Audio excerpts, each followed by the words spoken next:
Yo, what's going on, everybody? Welcome back. It is Bets and Banter. It's a Thursday. You know what that means. We've done more research. We are ready to get our ass in the jackpot, and we've got a great fight card to break down. It is none other than UFC 302. It's going down in my neck of the woods, Newark, New Jersey. I'm a New York man myself, but I'm going to be making the ride over there. I'm going to go see this fight in person. I'm going to be taking it all in. I'm very excited to do so. But before we do that, we got to get some action down. You know that we like to have some bets on this show. We got some people in the chat already saying that they're just fight fans here for the analysis. Hey, we welcome everybody. If you're here to talk fights, that's what we got for you. And you know we can't do it alone for Bets and Banter. So we got a guest that you know, that you love. He's back in the building. We thought he couldn't make it. Surprise, surprise. Just win, baby. He's here. What's up, brother?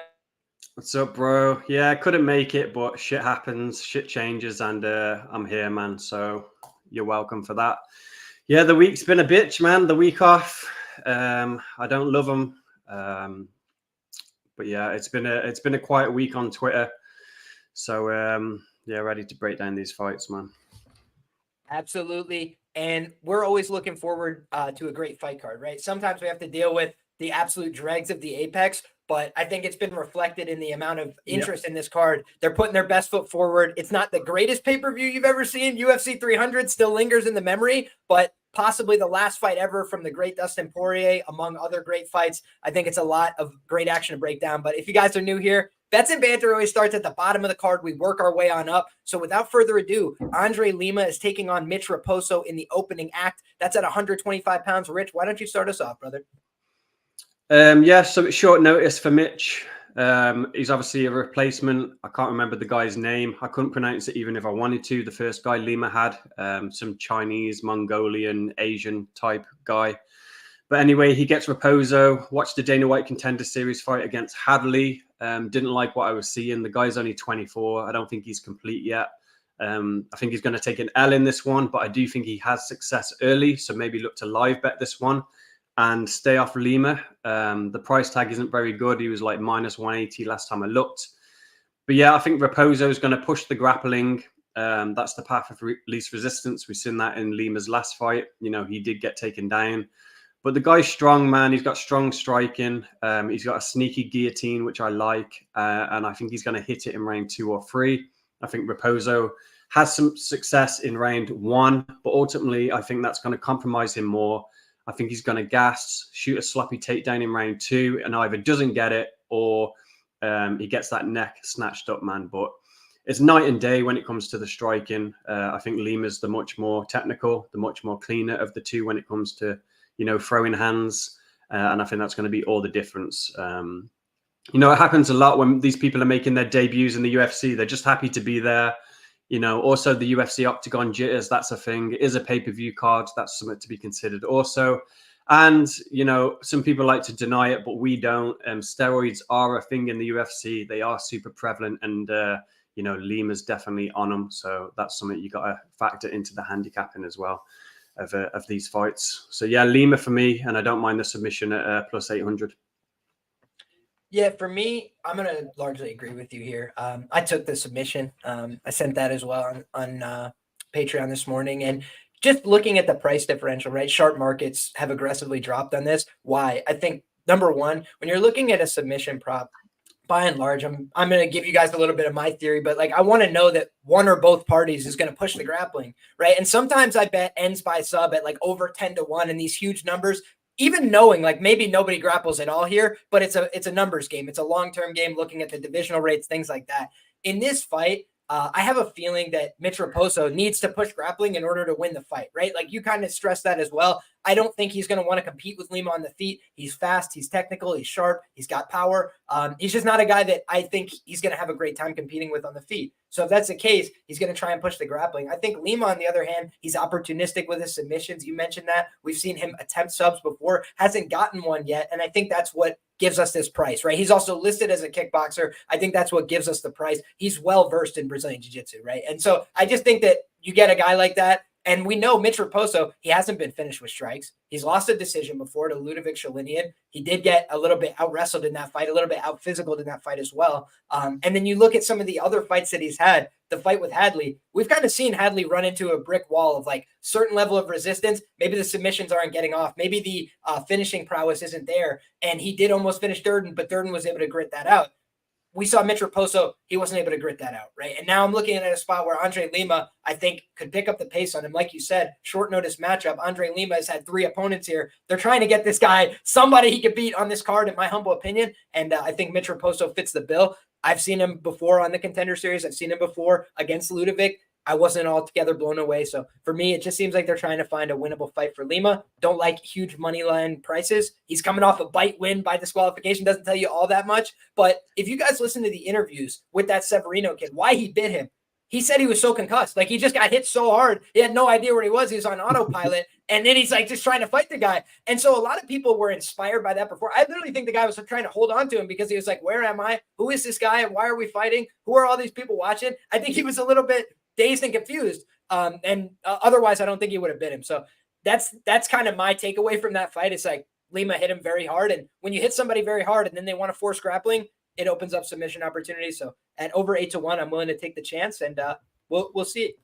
So next up, my man, we got Jocelyn Edwards taking on Ailin Perez. And I could start off with this one. I'll lead with the color, right? And the color of this matchup is these women don't like each other. These women have beef. These women got into a physical altercation before. How much of that is blown up for the presses, I don't know. But the allegations were that the boyfriend of Ailin Perez basically choked Jocelyn Edwards unconscious in a altercation at the gym. So yeah, these women are going to be pretty fired up to get after it, as far as I can tell. And I've always liked Ailin Perez since she got to the UFC. I definitely lost some coins, looked like a fool, right? I took a big bet, a big position on her against Stephanie Egger, and the line moved substantially in my direction. She looked way more competitive than the line entailed until it got to the ground, and she kind of just got exposed for being not very potent on the ground, right? Stephanie Egger competed at the ADCCs, very quality, and she just wasn't there on the same level. She made a couple mistakes, cost her the fight, but you see the aggression's there, the attitude's there. She brings a lot of the things you want to see for women's MMA.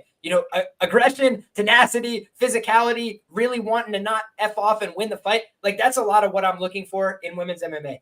But betting it at big money line chalk prices, that's not what I like to do.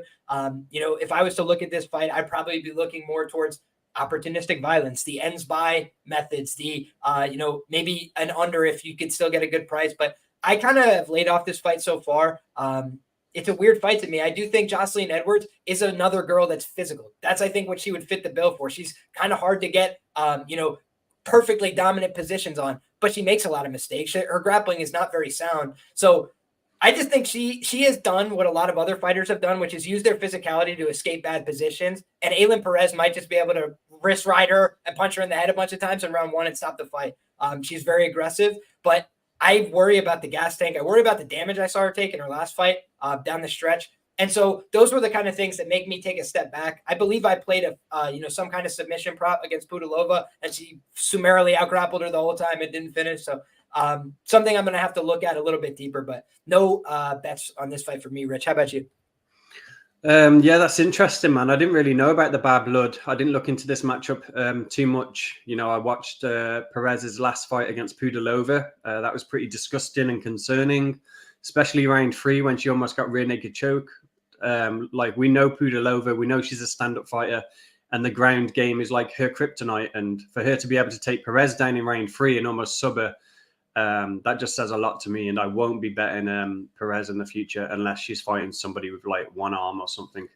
In this fight, I liked Edwards a little bit. I like her size, like you were saying. There's certain criteria to be betting women's MMA. And Edwards, yeah, she is a bit shit in some areas, but she is a big girl. She fought at 145. You'd imagine she'd be hard to take down, especially in rounds 2 and 3. But I think Perez has her way with her in round 1. I think she's very limited, Perez. She hasn't got hands. She's all about, pushing the takedown and getting top control. But she doesn't do anything with it, man. Her submission game is very weak, so I don't think Perez is getting a sub. She's not going to get a TKO early. Her TKOs are probably going to come when somebody, it's an attritional TKO, when somebody's cardio fails them or whatnot. So I don't think Perez can finish this fight. So if anyone is finishing, it's going to be Edwards in round 2-3 when Perez spazzes out and gasses.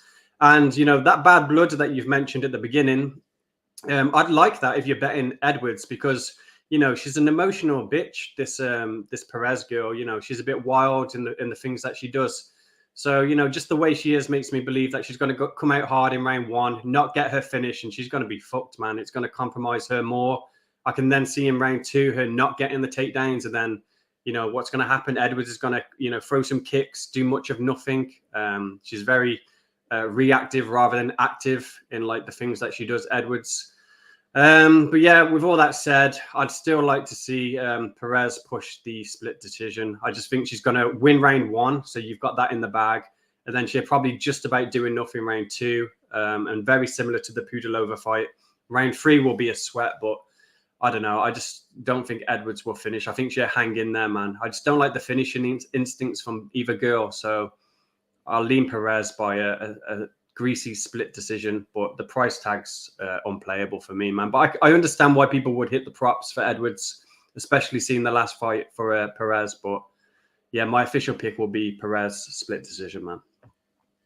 Yeah, this is definitely one I'm going to do a little bit more work on. The other thing I wanted to note here, like the things that have come to my mind, Nora Cornole, definitely looked like just some random French woman at the time, but she was a violent finisher, and she went out there and they had like a competitive back and forth fight where you could have argued that Edwards kind of got screwed because it was in France. It was a very close fight. I thought Cornole probably won it, but it was honestly, it was just like a hands up kind of fight. It was a little bit of damage, a little bit of grappling control both ways.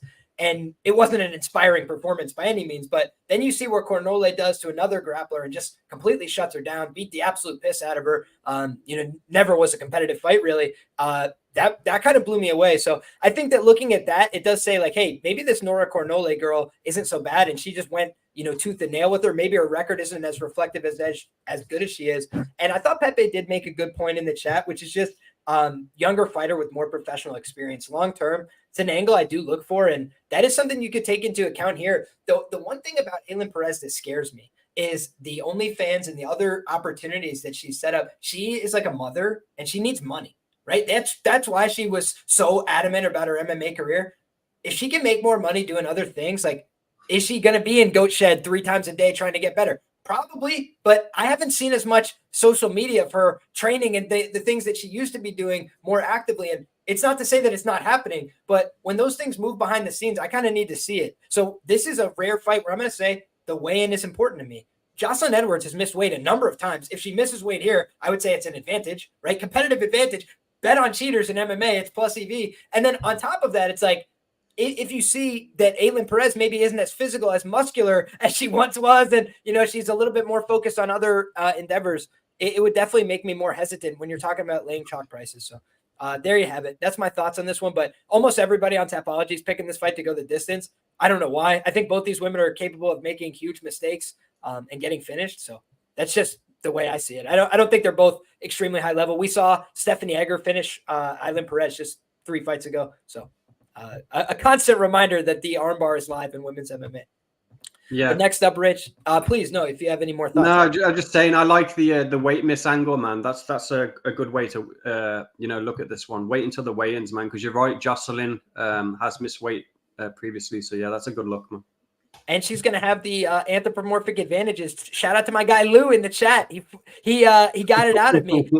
The anthropomorphics here, 3 inches of height as well as 4 inches in reach for Jocelyn Edwards. So an underdog, checking a couple boxes for you there. Best of luck, however you guys decide to play it. But I got nothing on that fight so far. Next up, we got Mickey Gall, the pride of New Jersey, taking on Basel Hafez Habibi. And this is an interesting matchup on paper in the welterweight division. We'll kick it over to you first, Rich. How do you feel about this one? Yeah, I've seen some news floating around on Twitter that they've fought before in like a grappling match, but I couldn't find the result of that. So if anybody has found it, then put it in the comments. Basel Hafez won the match. I think it was by decision. That is all I know, and I could be even wrong about those details. So I've only seen the picture and the images floating around, but yeah, definitely Basel Hafez won the match. Yeah, I seen that also. I was just curious whether he actually got the finish. But yeah, I like him in this one. I do think he gets the finish as well. From what I can see, Mickey looks like he's going to test up his stand-up. He's at Killcliff. I've seen some comments from him that make me believe he's going to, try and test his stand-up in this fight. But it doesn't matter to me. It's irrelevant. Hazaev is going to try and take him down from the get-go, and he's probably going to be successful, in my opinion. He's built like a brick shithouse. The guy's ripped. I think he's athletic. He's strong. We've seen that in his debut. And yeah, I just think he's going to have his way with Mickey. I think this fight's going to look like Gal versus Randy Brown when they fought. But Randy Brown's an idiot, and he plays with his food. He point fights sometimes and doesn't get the finish. But I think this guy's going to put it on him. He's going to be aggressive with the ground and pound, looking for submissions. So yeah, what I've hit on it is this Haziev guy to win by submission 2-3. I think Mickey, he'll be all right for a round or so, but the pressure will get to him. And, I'm hoping he gives up a sub, some head and arm choke or something in round 2 or 3. So that's the way I'm looking at it. But yeah, I don't think Gal's going to have any success in his grappling. And I think that's primarily his game. He can test to stand up if he wants, but what he knows, his bread and butter is the grappling. And I think he's outclassed there. This guy's a black belt himself. And then when I watch the tape, man, I go back and watch Mike Perry. Mike Perry had his back in round 1, man. He had Mount in round 1 as well. I think Gal makes some mistakes on the mat, and against this guy, it's it's dangerous to do that. And I think he's going to get finished, man. Could be a bloody mess as well. If we get someone like fucking Peterson in there and he doesn't stop the fight. So we'll see. We'll see about these new gloves as well. People are chatting shit, saying they're going to force more cuts and whatnot. Well, this would be the fight, man, when this guy's raining down punches from Mount. So we'll see. Fair play, my man. For me, money line, this is a dog or pass situation. I understand why people like Hafez. The thing I wrote up in the Jack Della Maddalena write-up I did, and I did think Jack was going to finish him, right? I was obviously wrong about that, but because I went back to reread it. I like to go see what I had to say the last time when I taped these people. And when I looked at Basel Hafez, I said, I would be surprised if this guy doesn't get wins in the UFC. He's on a 4-fight deal. Whether he wins this fight or the next one, he's going to win UFC fights. He's got a game that's equipped to do so, in my opinion. Kind of tested himself on the regional scene. He's got good grappling. Not easy to finish or submit, right? We saw him go against Jeremiah Wells, pretty proven finisher, pretty dangerous guy. He was able to go the full 15 there. I think they fought to a draw, if my memory serves, but it was certainly like very competitive minutes. Out-wrestled him, out-grappled him at points. And that's another guy who's very serious in the wrestling and the grappling and very strong physically. The thing about Mickey is, number one, that last fight against Mike Malott, I actually thought he was competing really well and then just got knocked out so bad. Honestly, Malott hits very hard. And the way he's won throughout his career is knocking people out or hurting them badly in the first round. And so I thought he was going to beat Neil Magny. I know we disagreed on that. He outclassed him for most of the fight. But the same thing that bit him way back in his early career bit him again when it was exposed so many years later, which is the deeper the fight goes, the trickier it gets for him. So I think the later that fight goes, maybe Gall had a chance to work his way in on a guy like Malott. I thought it was a competitive fight, but he gets sparked and then he takes a long time off. So now they're bringing him back in Jersey. Could mean nothing. But I think that they like and have a soft spot for Mickey Gall, right? Like when you've lost as many fights as he has in the promotion in his brutal fashion, they don't need to bring him back. They could have just left him on the sidelines. They're giving him an opportunity here. And I do think that Basel Hafez is a tricky matchup. He's not an easy guy to beat. But I also look at him and say, are we giving him too much credit for a close fight with Jack when we have to keep in mind this? Jack was supposed to fight somebody else. I think he cut weight twice for that fight. And then he did the same thing that we criticize how many people for, pulling guillotines in a fight he otherwise was winning clearly on the feet. So I just feel like Hafez is a guy that has real skills and abilities, but if he goes out there to strike with Mickey, Mickey's a big guy. They're the same age. I think Mickey could land clean shots on him on the feet. I think they could both go down on the feet. So the only angle I would look at on this fight would be either Gall money line or Gall by KO at 17-1. And I don't know if I'll get there or not, but it's an angle I've looked at for a long time. When you're talking about 270-pound men throwing strikes at each other's head, neck, and chest, sometimes random crazy outcomes happen. I bet Brian Battle by KO 11-1. Now people think of him as a great finisher. He went out there against, Gabe Green. It was 11-1 at close, 10-1 at close. And he goes out there and knocks him out in 17 seconds. It's a welterweight fight. They're two men going like this. Gabe Green has taken a lot of clean punches to the face, not gone down against other guys. Ian Gary went 15 minutes with him. And then one time he got hit in the first 15 seconds, the fight's over. So I just feel like Mickey Gall, like you said, been working on his striking, trying to build up that confidence, been out for a little while. He was having success, and Mike Malott's face looked like he had been in a bar fight, and then he won it. Does that mean that Mickey can't go out there and knock a guy out if he has that same exchange next time? I'm just not sure about that. So I do think Basel Hafez deserved favorite here. I would probably cap it at about a minus 230. So I think it's gone a little bit too far for my taste personally. And I would think it's a dog or pass situation at the current odds. And like I said, my angles are long-term. And some of them include like, hey, a weight class where volatility and violence happens. And, this fight is not unlikely to end by KO. I think Hafez could knock him out, but I just think Gall is being given no chance to knock him out. And he's been striking in the UFC with good guys for a while. And obviously he's gotten beat up in a lot of those fights, but he's landed big shots in those fights too. So I think he could club and sub. I think he could knock him out. But yeah, I'll push back on that a little bit, man. I think the Mike Malott fight, yeah, he did have Mike hurt a little bit. And I just think he was unfortunate there, Gal. I think he got caught. He got overly aggressive. And like you say, anyone can get knocked out by a punch at this weight class. And I don't mind the shot on the line. I think the line for the KO on Gal being 17-1, I think you said, is wide. And the line on Hafez money line is unplayable. Like, he's not worthy of that. He hasn't earned that yet. But I think Gal's still a bum, man. I think he's still being brought back here just because he's a New Jersey guy. They're burying him on the prelims. We talk about that. Those guys are expendable. like Phil Hawes, Ikram Aliskerov. He was from New Jersey, but they sent him there. Guilt. I just feel like he's expendable, man, and they're bringing him here because he's got a following. And yeah, he signed a new contract. Good for him. Even if he loses this fight, I imagine they give Mickey another one. They're not going to cut him after this. But yeah, I just don't see it from him, man. Like, he can work on his striking, and he has, fought some good strikers like Mike Perry, but he got beat up in all these fights. Randy Brown beat up in them Mike fights. did out-grapple him, right? Like, the guys that are good strikers have all out-grappled him, which I think speaks to the fact that he got here and kind of just has like a wonky game. He was known as a grappler, but like for beating who, right? Like, not Basel Hafez in a grappling tournament on the local scene. Like, he's out there beating CM Punk and Mike Jackson via chokes. Like, that didn't tell me he's the next, Royce Gracie or something, but does that mean he can't go out there and just be like an average 170-pound fighter? I think he could still have something to offer. So that's all I feel about this. I'm not, fucking Mickey Gall t-shirts and super bullish. Like, I wouldn't be surprised if he gets splattered, but that's the way I feel. We can move to the next one, my man. We got a rematch that is how many years in the making? 6, I think, between Nico Price and Alex Morono. Weird fight to be running back, but I got to say, I think people are giving Nico Price so much grief. And when you look at the fight with Robbie Lawler, terrible look, right? He gets knocked out by a guy who's 40 in the first exchange of the fight. And that does make me think maybe his chin is going. But it's also something that Gugabe pointed out on Twitter the other day.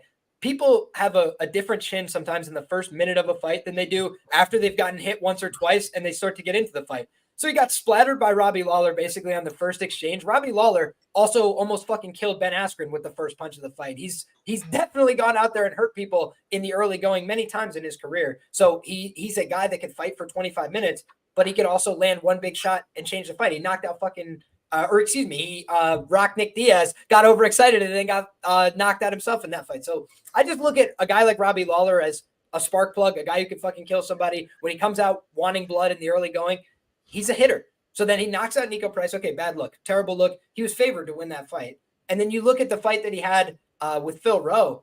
He landed and attempted like 125 and 300 or something in that fight.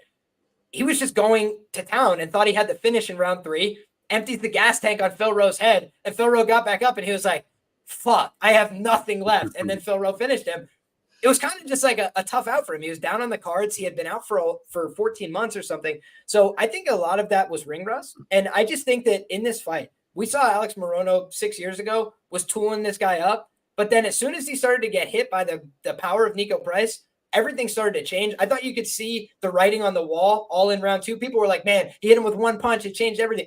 Now, he was fucking him up for like 2 minutes at the end of round 2. And then he hit him with shots that literally just like froze Morono against the fence. And as a guy that bet Morono against Anthony Pettis, it's not just like, that fight. Like, a lot of times this guy is out there in cruise control looking great.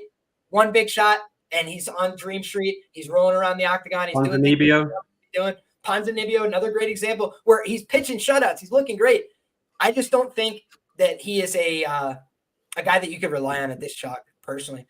So I think that, interesting fighter, weird game, fun guy. Both these guys are fun. I definitely think it's a fight that could go either way. But Nico Price, dangerous in all positions. Like even that fight, he got taken down by Phil Rowe. He's attempting submissions and getting back up to his feet. Like he just doesn't seem like a guy who has no offerings to me. He's knocked people out from his back multiple times, like in different ways. He's got some of the weirdest power you've ever seen. When he connects on people, they just go to sleep sometimes, shuts people off like an off switch. So I just think he's a live underdog at plus 200, even if he's old and kind of shitty. So is Alex Morono, you know? Yeah, I agree, man. It's hard to trust either of these guys. I do like fight doesn't go the distance. That was my initial thought. I do think it's kind of binary. I think if Moran had any sense about him, you know, people talk about his IQ and he's articulate in his interviews and thoughtful and, you know, he's game planning. But when he fights, man, you're right. He does stupid shit all the time. You know, he doesn't like, it seems like he hasn't got a process in there. Like he's not taking the path of least resistance. Like in my opinion, in this fight, you know, you play it safe round one, wait for someone like Nico to slow down a little bit, push the grappling, cage pushing, and try and hunt for a submission, man. Like Morano's got excellent jiu-jitsu and better than Nico Price. If they had a pure jiu-jitsu match, I'd take Morano to sub him all day. But like I said at the beginning, man, I don't trust him to do that, to implement that game plan. Nico, he looks good from Instagram. He looks like he's on the juice, man. You know, he's ripped. His physique's looking improved than it was in the last fight. He was frustrating in the Rowe fight, but again, that just goes to what I'm saying, man. You can't trust the guy. You know, he was winning, almost got the knockout, and then he's overly aggressive and gets knocked out himself against somebody like Rowe, who's shit. It's just crazy. So I can't trust either to lay money on him. I think fight doesn't go the distance is the smartest bet in this one. I think Nico's going to be aggressive like he always is. And we've seen from the first fight, Morano, he could get the TKO. He has got fast hands. But he's just a bit dumb, man. Does some stupid stuff. So yeah, I'm not laying money on either of these guys, and fight doesn't go the way, man.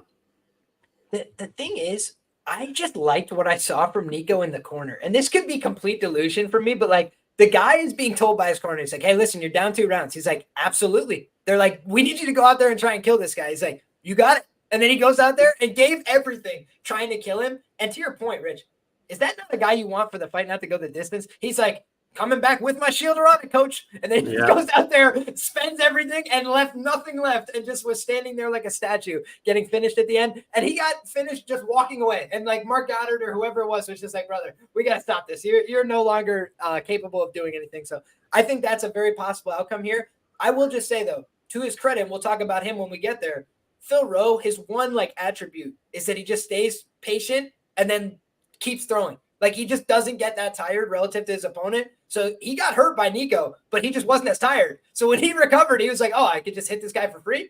All right. And then he just beat him up. So I think that that's the one good thing about Phil Rowe. He's got better recoverability. And Nico just literally spent everything. He knew that he wasn't going to get the finish. I think the mistake there, Rich, was not letting him back up to his feet. I think if he had just let Rowe back up to his feet, he could have finished the fight. But instead, he's trying to ground the guy, and he spent a lot of energy down there to do not very much damage. And I think that ultimately that's what cost him. But in any case, we can move to the next one. Speaking of the devil, we got Phil Rowe taking on Jake Matthews. Shout out to my guy, Dan Tom, one of my favorite analysts out there. And that's what he always says when he announces Jake Matthews. So have to pay that homage. But when you're talking about Jake Matthews, he's not a guy I believe in. You know, the one time that I made the mistake of believing in him, I was like, man, Matthew Semmelsberger, huge grappling liability, huge deficiencies on the mat. I was like, this is the time, Jake. Go get that black belt, dust it off, and take him to the ground, submit him. And instead, he's out there exchanging on the feet, gets boxed up, gets hurt, and got hurt multiple times in that fight. So for me, that was a red flag. I know Semmelsberger has power. That's like his calling card in the UFC. But there's been other guys around a similar age, gone out there, struck with him for 15 minutes, no problem. Chaos Williams comes to mind. You just think of these fights where it's competitive back and forth minutes on the feet, but nobody's going down. Uros Medic was able to rally, recover, and then hurt Matthew Semmelsberger. We didn't see that from Jake. You know, we kind of see when he's not having his way, he sometimes wilts a little bit into his shell. I thought he looked good against Morales. You know, in a loss, I didn't think it was a horrible look from him, but Morales is a young guy on the come up. You know, he's not that experienced. He's not the vet savvy. That's supposed to be Jake Matthews. Where's the vet lesson? he couldn't give it to him because the other guy's too young and too athletic and knows where he wants to be and just kept him at distance with the jab and used his skill set. So I think that Matthews has, superior skills, but I don't trust Matthews at all. I don't trust him as far as you could throw him. I think the Darius Flowers fight is meaningless to the sample, right? Darius Flowers is a guy that should be at 155, but almost died trying to make 155. Lord willing, he gets better, but just like things just didn't work out for Darius Flowers at the UFC level. And when you're looking, where am I supposed to look for positivity from Jake Matthews? Like good in a loss. It's like the Basel Hafez sales job. And it's just like, maybe that's enough, but I just don't like Jake. I'm not going to ever lay chalk with Jake. How about you? I do like Jake in this fight, but it's mostly because I dislike Rowe that much. I think he's really bad. I kind of think that Rowe is KO or bust in this fight, but to like the things you were saying, Jake can be frustrating, man. I did bet him in the Morales fight, but that's because I think, Morales lacks skills. Yeah, he's athletic and whatnot, but I do think if Jake had to push the grappling more, he could have had some success. Like he is a decent black belt, but he's fell in love with his hands recently. He likes to stand and strike. He doesn't really push the wrestling. Unless someone makes a mistake like a kick and they end up on bottom or some shit like that. So yeah, I understand what you're saying. It's hard to bet Jake at chalk. He has been flaky in the past. He's lost to Holbrook as like a 3-1 favorite. I remember that one standing out. James Vick, I remember that fight as well. That was kind of the decider. It was kind of like even money. They were both on the come up. That was before we knew Vick had a glass chin. And Vic, I think, hit him with the guillotine, if I remember right. But I think he's come a long way, man, Jake. I think he is kind of in his prime. He's paid his dues. He come into the UFC when he was 21. He's super experienced. And, when I see Rowe and I see him fight, I think he's a fake, man. Like, we use this word fugazi about guys like Jubilee and people like that.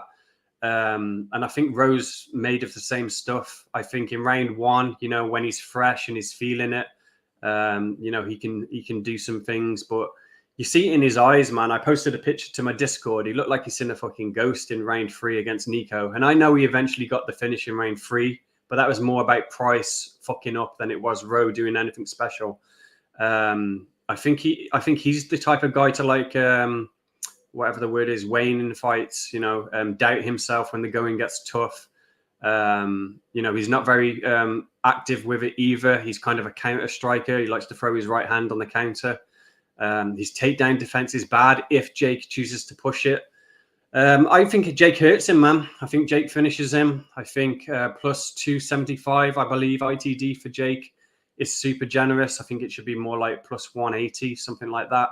So, yeah, I'm all over that, man. I think Jake finishes him round 2-3. Not sure what it'd be. Probably a TKO, but if it ends up on the ground, man, he can definitely find a submission. He is more skilled than Rowe, I believe. And yeah, like I said, when the going gets tough, I think if you put it on Rowe, you can get him out of there, man. Look at his wins. I haven't got it wrote down, but people like Jason Witt, that's one I remember off the top of my head. Big deal. Witt hasn't got a chin, man. And even he was... I bet Jason Witt. Did you? Jason Witt was up 2... I think he was up 2 rounds, and then he got finished. I believe. This is off the top of my head, but honestly, I knew as soon as the fight started, I was like, "This is a horrible bet." I was like, "He's gonna die eventually." Yeah, there you go, man. Witt was up 2 rounds, but obviously he got checked because he's got a glass chin. The Gabe Green fight, he was putting it on him as well whenever he wanted. I just don't think Rowe's for real, man. I'm surprised everyone's taking him as well. That gives me more confidence. I see a lot of people on MMA Twitter taking Rowe. I'd listen to that breakdown, but I can't be arsed, man. I'm on the Jake side. I like it, but it is a bit chalky and the price has blown out a bit. Yeah, and I do kind of agree in terms of both of these guys are liabilities. I think if you look at Phil Rowe's career, let's go back and actually examine it. I believe he's been finished on a number of occasions.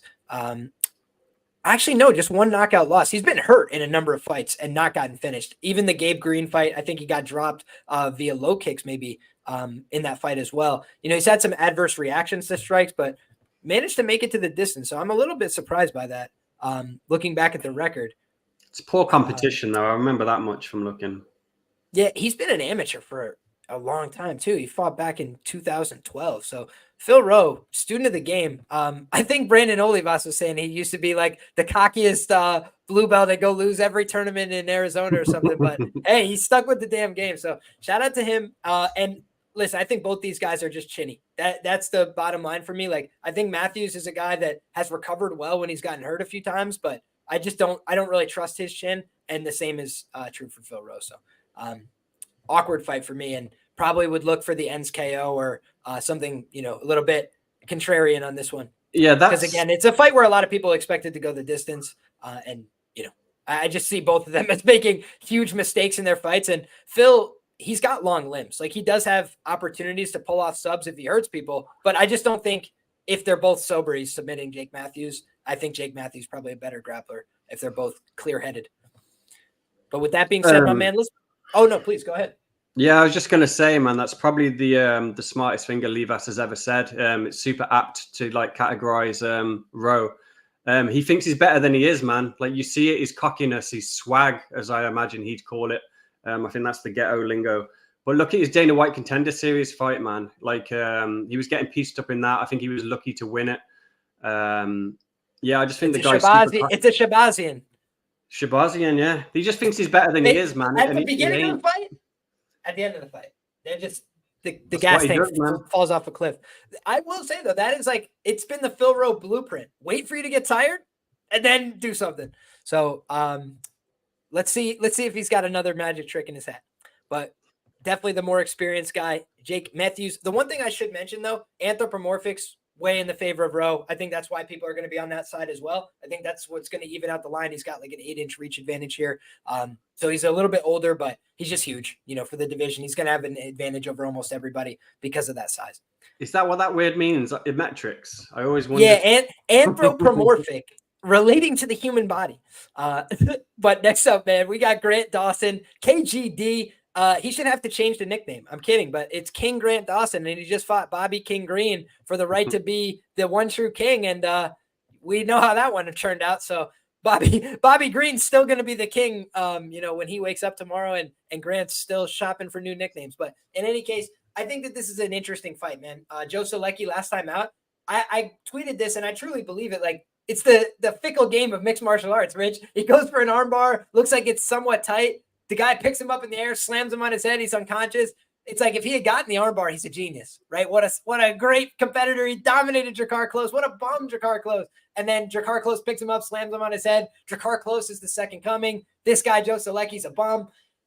I do think there's a little bit of randomness in all these outcomes, right? But when I'm looking at the fight, it does tell me a guy who's this deep in his career, who's as talented as he is, making a basic mistake like that, not hooking the leg, not doing something to prevent yourself from getting slammed. This isn't jiu-jitsu, homie. This is a fight, right? And so if you're not protecting yourself at all times in a fight, you're not obeying the number one rule. Number one rule is protect yourself at all times, whether you're Rose Namajunas holding on to a Kimura as you get smashed ass over tea kettle, or in that case, it's like, I'm just looking at a fight where I say Joe Solecki blew it, right? Like, he had every position he could have needed there. I felt like he was on the verge of finishing the fight, and he blew it. But he's plus 300 here. So, you know me. It's not even a debate, right? I'm not going to be betting Grant Dawson. That's out the window, right? Minus 300. So the question is just, do I bet Solecki or do I not bet Solecki? Rich, what do you have to say about it?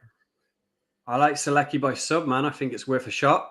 It's like 10-1 average across the books. I think Dawson is going to be wary of engaging like he does. I hate these type of fighters, and I always reference both of these fighters when I talk about it as well. I hate these guys who are primarily grapplers, jiu-jitsu guys, and they lack stand-up. And I think that categorizes both of these guys well. But they're very different in their approach, man. Like, I don't think Dawson is a good pure jiu-jitsu guy. He's just athletic. He's quite big for the weight class, and he's consistent with his takedown attempts, and he gets the rear naked choke by attrition. Round 2, round 3. But I just think somebody like Solecki's a problem in that area. If you try and take him down, he can get arm bars from bottom. He can wrap you up. So I think that he needs to be careful, Dawson, in that approach. So I could see him, from ATT, having a good game plan, keeping it on the feet in round 1, and then waiting for Solecki to slow down, because he does in most of his fights. Solecki, he fights hard, and then he gasses. But yeah, man, I could see round 1 being super close. Selecki's gas tank being improved because he's not going so hard. And then when they do get in the grappling exchanges, all it takes is one back take from Selecki, put the body triangle on, and he's won that round, man. We've seen him do it many times before. So yeah, I think the line's super off. It's super off for somebody who's coming back after a KO. Yeah, the line's off, man. So yeah, I'm taking the shot on Selecki, but I'm just going to hit the sub, put it for like a quarter of a unit, something like that, and see what happens, man. Initially, I was going to stay away, but the price has kind of forced my hand in this one, and I like to have action on every bout just to make it interesting. So yeah, that's what I'm going to do, man. I don't blame you. I do think that's his primary path to victory in all fights. I don't think his striking is very good, and that is why I think Grant Dawson is a rightful favorite here. I think if Grant just decides not to grapple, he gives himself the best chance to win. Like when you talk about these two guys on the feet, what I see is like a guy in Selecki who's neither very comfortable nor confident nor dangerous. I think that Grant is less dangerous than he is comfortable and confident. Like he's not very comfortable and confident, but he goes out there and attempts strikes when he's on the feet. And then he tries to push the grappling. He knows what he wants to do. And I feel like Selecki sometimes gets caught a little bit in the in-between. I think he doesn't want to exert himself too much. I think when he goes out there to exert himself, he can gas out. I've had a good record of betting on Selecki fights as well. I think I had him against Jim Miller. I had Gordon and Gordon decision in that fight. So I've kind of had a good beat for this guy. And this one's hard for me because on the one hand, you got an American top team product who has a much better resume on paper. Just it's not even fucking close. In my view, in terms of the guys he's been fighting, was it the premier version of Demiris Magulov? Maybe not, but beat Demiris Magulov, which is a very quality win. Beat Mark Madsen, which is a fine win. Nothing to write home about. The same Jared Gordon who went out there and in rounds 2 and 3 turned up the pace on Selecki. He was able to turn up the pace on Jared Gordon and submit him in round 3. That's one of the only times I was stunned by a result. Jared Gordon is fucking hard to out-grapple. He's a very sound guy on the mat. You could get him in some bad positions, but he is a very sound grappler. And the guys that have taken him out most of the time, they have to hurt him really bad, right? Like it's Carlos Diego Ferreira, arm behind the back, beat you senseless like you stole something. That's kind of the way you put him away. And I just was really, or Charles Oliveira with the smoothest uppercut roll off that you've ever seen. But those are the kind of ways you've seen that. I do think Grant Dawson, could his confidence be affected by that last fight? I think that's a potential, right? So when you're looking for letdown spots for huge minus 500 type favorites, like, yeah, again, I would put Grant Dawson maybe a minus 230, not a minus 500. Like, I think he should win this fight. It is a layup type of matchup in terms of like, hey, who can we give him that he could beat? All right, let's not get him another power puncher. Let's not get a striker. Let's go out there and get a guy who maybe gasses out but wants to wrestle, wants to grapple. I think that Selecki, he just went out there and almost submitted your car close, something that a lot of guys have had opportunities to do, couldn't do it. So it's like he almost did that, couldn't quite pull it off, made one mistake.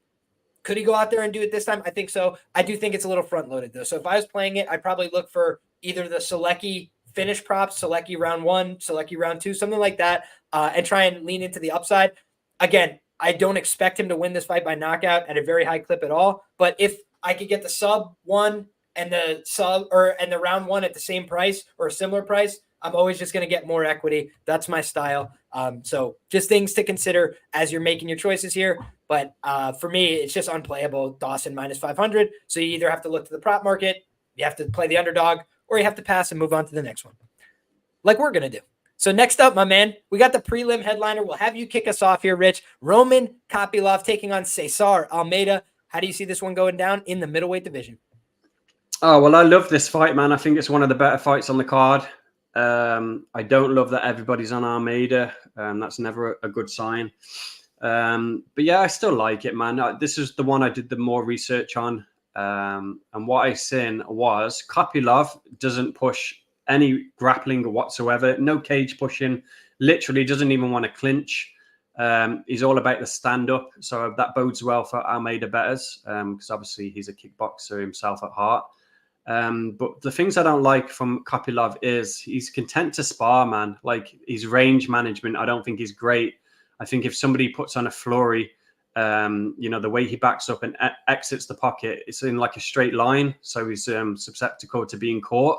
So I don't like that from him. I think Almeida's the better striker technically out of the two guys. I don't think that Kopylov being reactive to things is good. He's more reactive than active in like his style. I think he waits a little bit too much. And I think Almeida's going to give him everything to think about. And the short of it is, I think Almeida knocks him out in round 1, to be honest. And I even called the shot in the DMs, when I chatted to this with somebody. I said that it's going to be a left hook from Almeida. That's what I've seen from tape. But yeah, I like this guy, man. I think he's strong with his stand-up. I think he's obviously educated. He's got a wealth of experience from his kickboxing matches that he's had. Even his grappling's come a long way. I can't remember who it was, but they were talking about his enthusiasm, when it comes to training, wanting to learn, always asking questions about grappling, what do I do in this situation, underhooks, etc. So we've seen it in his last fight, man. He even had top control in his, what was his last fight? Or was it his Dana White Contender Series fight? I'm getting it confused, man. But there's one of them where he pushed the grappling. He was on top, so he's showing that, he's improving in that. He's not scared of it. And I think this is a great stylistic matchup. We've even seen Kopylov got subbed by Carl Robertson back in the day. He was a kickboxer with very little grappling. So I wouldn't even be surprised if Almeida subs him, man. It could be a club and sub or some shit like that. But the short of it is, I think Almeida knocks him out in round 1, and I'll call the left hook shot, man. Yeah, I love subs on this card, and I did consider this one. I didn't do it. Even the ends by sub, like even just getting creative, like Kopylov, if I'm in his corner, I'd be telling him try and wrestle, try and grapple, try and mix it up. Because what have we seen typically when guys go out there and try and kickbox with kickboxers in the UFC? Sometimes it works out, right? We could point to examples. Gokhan Saki against Khalil Roundtree, who is like a primary striker. We've seen examples, but they're few and far between, I would say. Whereas more often than not, you see the guys that go out there and try and wrestle and grapple and mix it up in different phases. Like Sean Strickland out striking Israel Adesanya, another one. We didn't see that one coming. But Sean is like a unique style. He comes forward, he presses, he brings the forward pressure to people. And so a lot of people are afraid to kickbox with kickboxers at kicking distance. He said, fuck all that. I'm just going to walk through and jab, jab, jab all night until I'm in his face. And when he landed the big consequential shots on Izzy, he was about 6 inches from him, right? Like he landed the shots and then he's grabbing a hold of him at the side and throwing, bar punches to the side of his head. He needed to make it a brawl. So I think that there are paths for Roman Kopylov to win. It's a fight, right? He could go out there, he could bust him up, but what does he want to do? He wants to go out there and have a stand-up kickboxing match. Cesar Almeida's like, brother, no problem. I think the one thing that doesn't get noted enough about Cesar Almeida, yes, he's 36 years of age. He fought Poatan multiple times, and he didn't get knocked out. That's the thing that goes unremarked upon. It's like, yeah, he didn't win them all. He won 1, lost 2. He never got knocked out. The guy's gone to the decision with Poatan multiple times. Not a lot of people can claim that, right? Like UFC champions have gone down in 60 seconds, a minute. It's like, okay, we know that this guy Pereira has that death touch. And yet Almeida was out there like, yeah, let's figure it out. Let's see. Let's go a couple times. Let's figure it out. I think that this guy is pretty fearless on the feet, period. So then when you look at what he's expecting from people, he knows everybody wants to wrestle me. Everybody wants to grapple me. He's been having these matches in mixed martial arts for a time now. He's been very active. And then when you're looking, he's been fighting guys. Fernandez, I thought, was going to give him an honest fight. I'm not saying Fernandez is the best guy, but Fernandez had fought some serious fights before, and Fernandez is a guy that mixes it up in different phases. He's got skills on the feet. He's got skills on the ground. He's not the greatest fighter ever, but he showed, hey, if somebody brings a balanced approach to me, I can win a mixed martial arts fight. At the end of the fight, he's sitting on top of him, throwing the ground and pound shots, looking around like, this is me. I can do this. I can be on top. I can figure out these positions. And I called him winning that fight on Contender Series, Rich, because I watched the fights with Pereira, and they're grappling in those fights. I'm not saying they're out there doing fucking ketakatamis and, kimuras and, all these sophisticated moves, but kickboxing, they're allowed to clinch a little bit. They're grabbing each other. They're moving. And you saw the basic nuances that you need to know: foot positioning, hip placement. They know how to clinch. They know how to move. We saw that again against Budka. It's not easy to just get your grappling game off against this guy. He's going to try and negate you, and he's going to try and land damaging shots, make you pay for the attempt. Not just, hey, you're going to wrestle me, you're going to grapple me, and I'm just going to take it. I'm going to try and make you pay for it. And I'm going to try and make you on the negative end of this energy equation. Because that's all it is. If you get more tired than I do from this wrestling exchange, you lost. So I think that that's what we've seen from him. He kind of understands the assignment. If they're going to try and wrestle me, I got to make them really tired. If they want to strike with me, let's find out. And that's kind of how I feel about Cesar Almeida as well. Last time I picked him, I basically said either he's going to finish or Butka's going to win a split decision by just humping him against the fence. We saw how that one turned out. And I had thought Cesar was going to win that fight. I picked him on Contender Series. Eventually, I got to just start giving this guy credit and respect before he's a minus 200 favorite in a UFC fight. So yeah, I think he's the side here. I understand the line move here. Would I chase the steam at chalk? No, you probably just missed the best of it on this one. I think anything plus money was good.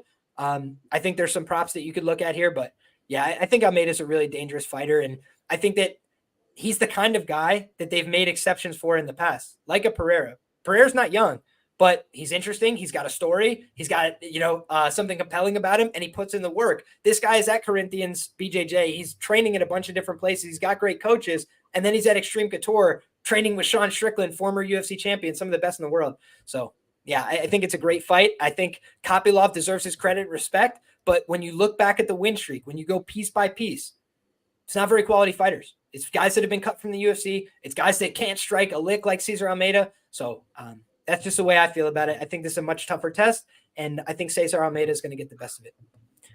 Next up, my man, we got Randy Rude Boy Brown taking on Eliseu Zaleski dos Santos. And Rich, I think both of us had the unfortunate result of just getting our money back when Easy Dose beat the absolute tar out of Renat Fakhretdinov. He avenged our Kevin Lee positions, but unfortunately, we did not get the result, right? They ended up giving it a draw. So just money back, a push, an unfortunate push, but this is the guy that has shown very quality stuff throughout his years in the UFC, but he's definitely slowing down, right? He's on the back nine of his career. He's been around for a long time, 30 plus professional fights already under his belt. Randy's going to be 4 years younger. So he's not, a spring chicken, but he's 33 years of age, and he is going to be coming into this fight with substantial height and reach advantages, 6'3" compared to 5'11", 78-inch reach compared to 73-inch reach. So the younger guy who's bigger, taller, longer, he's been fighting in the UFC a while himself. Now, the things that are scary about Randy Brown, the leg kick, sometimes he's susceptible. The chin, not always there, right? He got knocked out by hammer fist from the bottom from Nico Price. I think it's the only time I've ever seen that in UFC history. I know Kevin Holland got like a straight left that he knocked out Jacare with from his back. That's a little different. I'm talking like put your foot on the back of somebody's head and just slam hammer fists until they are visibly unconscious. I do think Randy has been on the wrong end of a bunch of meme, finishes. And the JDM one is like a reminder of that, right? Like JDM hasn't gone out there and plastered everybody and put them all away. He's dangerous. He can finish anybody. He can hurt anybody. But the fact he was able to get to him so quickly in that fight, I did think was mildly concerning. Randy's been around for a long time. He's had a lot of high-level fights and opportunities. And I think this is another fight like his last fight where they're giving him an elder statesman, right? They're giving him a guy that is very talented but is on the back nine of his career. So I could definitely see Randy coming out here and winning this fight, finishing this fight. But we've seen him slow down a bit over the course of his fights, I would argue. When he gets early wins and finishes, he looks great. But sometimes in these extended fights, I do not like what I see from Randy Brown in terms of how he reacts to strikes and how he starts to get tired. And if you do those things against Easy Dose, we just saw against Renat Fakhretdinov. Yeah, he ran out of gas trying to finish the guy, but it should have been finished like 50 times. He dropped him. The guy was literally laying in a heap, just like on hands and knees, getting punched in the head. And I think if he had any more energy left, he would have finished that fight. So it just seems to me like a fight where Randy Brown, very short chalk price. I think it's going to tempt a lot of people. I understand why. I'd probably be on violence in one way or another on this fight if I was to play it. I think both guys can hurt each other. I think both guys can get hurt. So that's the way I'm kind of leaning on this. How do you feel, Rich? Yeah, all the same. Randy Brown by decision. A fight I've got no interest in. I think the time to get Zaleski as a dog is gone. I just think Brown's going to weasel a decision. He's going to point fight. He's going to be super cautious, super safe. And smoke break fight, man. Go make a sandwich or whatever. I don't like it. Brown by decision. Damn, you and Glenbot agreeing. Randy Brown by decision. I just feel when I look at this, like Renat is not as dangerous, I feel, in terms of his finishing ability as Randy can be.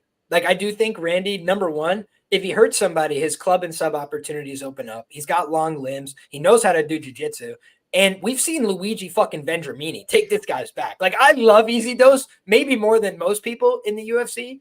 Like Sphere, I fucking love the guy. But we have to just be realistic about his career. He's fought half these fucking guys that are like lightweights and whatever. You know, Benoit Saint Denis, Luigi Vendramini. In his recent run, when he's fought welterweights, it's been mostly competitive, but he's also gotten clipped a couple times. He's kind of slowed down in terms of his output. Leach kind of beat him up too when he went to China. So I just have, you know, my suspicions that if Randy's getting off on his game early, if he's as confident as he was against Muslim, he might just fucking splatter Easy Dose in the first, 2 minutes, honestly.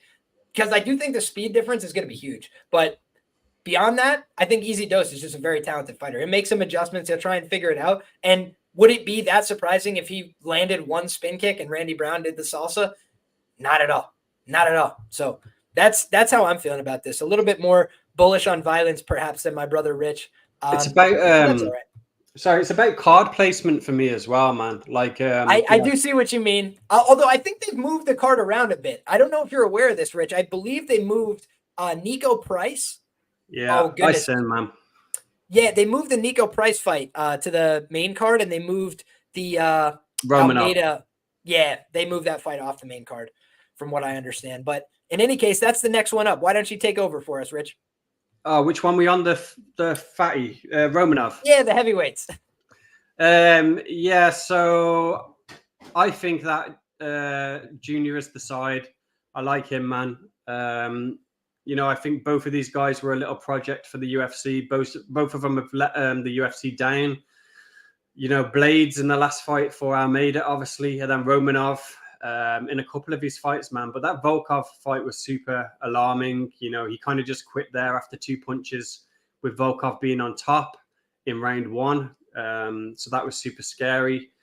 And yeah, I can kind of forgive Almeida for what happened in the Blades fight. I think Blades is probably the best wrestler at heavyweight, certainly, but one of the best wrestlers in the UFC, man.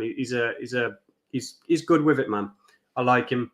So yeah, he's a 205er up at heavyweight, obviously, Almeida, and he got caught, man. And I just think someone like Romanov, he's not dangerous on the feet, really. I think both of these guys are going to push the grappling super early, super fast, from the get-go, and it's going to be whoever can implement their will. And I think that's going to be the guy who's more athletic, the guy who's faster. I think neither of them have really got hands, but if I was to choose one, I'd say Almeida is better with it. But yeah, it's just the athleticism and the speed, man. I think it's going to play to his advantage being the smaller guy. I think he can get found out when he's fighting the likes of Blades, who's, a full 265 or whatever he was on fight night. But this guy's just fat, sloppy, undisciplined. We've seen that fight early on in his career when he fought the Mexican guy, that shit show that got a no contest. I can't remember. Espinoza. That is a Spanish fighter, Juan Espino. Yeah, Juan Espino, that's the guy. Yeah, we've seen him be a flake in there. We've seen it in the Volkov fight. I can't bet on him, but I can't bet on Almeida at chalk either. So props are the way to go. I'm not sure how I'm going to attack it yet, man. Even the decision just scared me a little bit. Almeida coming off that TKO loss, you don't know how he's going to be. You've seen the Lewis fight. He was content to just lay on top and not really hunt the submission as much as he could have. So I don't know. I'm just wary about playing the props on Almeida these days because of those two things. I don't want to get burnt again. I had him via some props. I can't remember what it was in the Lewis fight, and we've seen how that went. And I don't want to be in the same position, man, where, he's almost getting it every round and doesn't. Romanov's just doing enough. So I don't know what I'm going to do, man. I might just stay away altogether, but Almeida's the side for me. It's interesting, Rich, because when I look at that, the fight with Blades, I got that one dead wrong, right? I'll always own up to it. When I get them right, I'll let you know. But when I get them wrong, I'll let you know too. And I was dead wrong. I thought Jailton was going to win. I taped the shit out of that fight, right? So it was not from a lack of effort or intensity or energy. I watched all the available footage, and what I had saw was Curtis Blades hadn't been taken down in a long time. Nobody had attempted it, right? And when people had attempted it in the past, they got him, right? And like Volkov got him. A couple guys have gotten him down. at weird points in fights, sometimes when he's tiring out, granted, but Cody East took him down, I think, in the first round. And again, was that 10 years ago or whatever? Sure, but it was the available footage, right? So I looked at the available footage. I'm like, man, this guy could be taken down. Jailton Almeida is going to take him down. I was sure of it. He took him down over and over. I was so wrong on my reads on UFC 299 in terms of the outcomes, right? I got everything wrong on the outcomes. My reads, I thought, were pretty on point. Like everything I said was going to happen, happened. And then the fights went asunder, right? So you just have to remind yourself, even if you can get the first dynamic of the fight, ABC say always bet on cardio. You got to go through and check all the boxes, right? Because what was plan B? Jailton went out there, and here's the one thing that really pissed me off, and I knew we were going to lose in round one. He did no damage. If you want to win a fight, you have to do damage. That's it, right? I like people that do damage. So if I'm going to go out there and wrestle and grapple, no problem. I like people that wrestle and grapple. It makes fights easier. But if you go out there to wrestle and grapple and you make it so I need to submit him or I lose, you're not going to have a very good MMA career, right? This is a fist fighting business. So what you want to do is get people in bad positions, punch them in the face a few times, and then maybe they reconsider how much they want to defend when you try and submit them, right? So that is the thing for me that Jailton just completely missed in that fight. Have we ever seen Curtis Blades get out grappled? No. Like literally he's never been submitted or whatever on the mat. But we know that it's possible. The way you would do it is you just get him wobbled. You get him rocked. You hurt him. His chin is his vulnerability. Derek Lewis sits back and waits all night for one bus driver uppercut like Marge Simpson. That's it, right? One time. I got to wait for it. So I think that when I'm looking at this spot, I say to myself, okay, we got a guy, in Jailton Almeida who's clearly got skills, but he doesn't understand where his bread is buttered in mixed martial arts. He spent all his energy to get 9 takedowns in the first round, accomplished nothing. Blades came back out there ready to go again in round 2, and that was it. We didn't see a great performance. So that's against the guy who's literally fighting for the title next. Alexander Romanov looked like shit against Volkov, and I regretted after the fact that I bet about a half a unit, 1 unit, on this guy to win. I was like, man, when this guy showed up like Jake Collier on Halloween, I should have definitely unloaded the clip, right? Because he didn't even offer resistance against Volkov.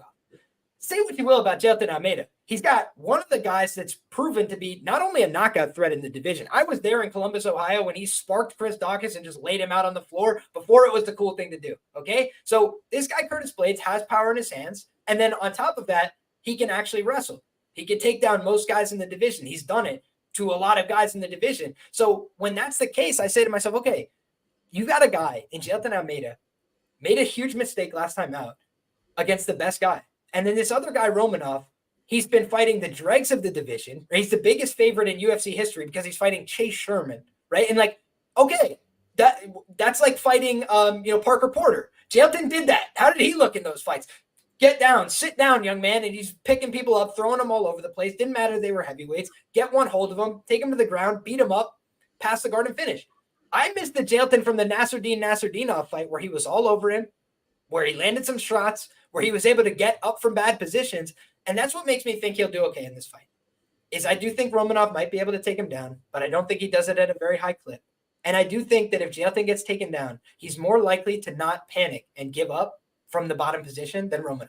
That is the one thing that I worry about with wrestlers, dominant wrestlers. I'm so powerful. I'm so strong. Look at me. You get put down one time, maybe that confidence goes out the window, right? And I just think that if Jailton gets taken down 3 times and gets back up in this fight, Romanov is probably going to be the one who's like, okay, now I have no cardio left and I'm fucked. Whereas I think Jailton has shown he can fight for 25 minutes. If we're grappling, we're wrestling, we can go 25 minutes. If you're elbowing me in the side of my head, I might get out of here. But if you're not, if you want to wrestle and grapple, we'll do it all night. He's gone in grappling matches with competitive guys for his whole life. So those things I think he welcomes. It's just the getting hit in the head. I think he was like, yeah, I'm a little bit out on this. So maybe I'm going to just roll over here and be done. That's honestly how I felt. As a Jailton backer, I think he just didn't react well to getting hit. He got hit a couple times. Maybe you say, hey, he got knocked out. It's heavyweight. I just think he was like, yo, not my night. I can't take this guy down. I'm not submitting him. He's fucking starting to really hurt me. Let me live to see another day. And I think that in this fight, he might remind people what time it is. So I don't feel bullish about it. I'm not going to lay minus 300 with Jailton. I just got burnt laying minus 105, closed minus 150, look plus 150. So yeah, I just feel in this fight, Jailton should have the tools to win. but he's being expected to come back and have a nice bounce back performance here. And you never know what's going to happen to somebody's confidence after they get Wally. Yeah, he thought he had all the confidence in the world. I'm going to be the next champion. I'm going to dominate everybody. I'm going to call out Curtis Blades. I'm the best grappler in the division. He kind of got checked on that. So now he's got another tough grappling assignment in front of him. I think he can answer the call here. I think the KO is live for both guys, because if either one of these guys gets on top of the other, I think they could just pin him down, get off some offense. But for me, Jailton more likely to respond better off his back. So I think he's going to win the fight. How do you feel? Anything you wanted to add here? Just as you were saying that, I was thinking if you've got some bookies like Betfair, you can do Jailton KO 2-3 at like 10-1. I think that's a good look, man. They're gonna fuck about in round 1, wrestle a little bit, and then round 2, the cardio of Romanov's gonna deplete, and maybe Almeida gets his finish. So yeah, 10-1 for the KO is pretty good for 2-3, I think. I'm just worried that I'm worried that Narrative Nation just chimed in with National Roman Day on Saturday. I got to check that for myself, but interesting stuff. Yo, we haven't done any housekeeping today. So very briefly, guys, I just want to say, if you haven't already, drop a like on this video. If you're watching on Twitter, I appreciate you being here. Thanks for tuning in. But make sure you get subscribed on YouTube. Helps out the channel tremendously. And it's the easiest way to find us when we go live, talking fights on the channel each and every week. So big blessings, guys. And with that being said, we're right onto this main card where we've got Kevin Big Mouth Holland taking on Michal. Lord Oleksiejczuk was his old nickname. My man has changed it. He is now going by Hussar, which is another Polish term. So, hey, shout out to Michal Oleksiejczuk. He's liked my tweets before. Hell of a gentleman. However, it's a weird short notice fight here, Rich. I thought he did not look very good at all against Michel Pereira. One of my biggest betting regrets of the year, if you remember on this show, I was like, yeah, if I was to bet anything on this fight, I'd bet Pereira by sub. It seems like a good look. You said, yeah, I'm going to bet Pereira by sub. You bet Pereira by sub, and it was a great look, and I fucking just said it, and I didn't bet shit, and I was like watching the fight play out, and I was just like, why did I not have money on this? Like, I thought the under was good. I thought Pereira sub was good, and I just didn't bet anything. The truth is, Michal Oleksiejczuk is just a very negative grappler. He's a purple belt in Brazilian Jiu-Jitsu. He's not very good at it, right? We've seen him get out-grappled summarily in the light heavyweight division, in the middleweight division. Honestly, guys have just self-immolated while they were in the middle of dominating him from on top, like Cody Brundage, right? So I just think, number one, he can get clipped on the feet. We've seen that a bunch of times, even in his wins. Chidi Njokuani, he's doing the chicken dance. Then he gets on top. Chidi Njokuani had the cigarette cardio. We know how that one ended. I just think when I'm looking here, Kevin Holland, coming back up to 185. Honestly, I like him better at 185, Rich. Always have. I think that at 170, he cuts weight to be at a speed parity, at a power parity. I just don't think it does much for him. Whereas at 185, he's a durable son of a bitch, man. He's hard to put away. He's hard to hurt with big shots. He's a guy that he's mostly been summarily out-wrestled and out-grappled by huge guys, right? Derek Brunson, guys like this, guys that can really wrestle and grapple, take him to the ground. Michal Oleksiejczuk, I don't think can wrestle or grapple worth a fucking lick. So I think that unlikely to take him down. I think he could hurt him, but is that high percentage? Not based on what I've seen from Kevin. He's got one of the best chins I've seen in mixed martial arts. Like, he just takes shots, tanks them, keeps coming forward. So again, Michal, dangerous guy, definitely has some knockout equity, but I don't know how much win equity I give him beyond that. I think he can win a decision here. Kevin fights like an idiot sometimes. But if it was in, submission only market, I favor Kevin very substantially.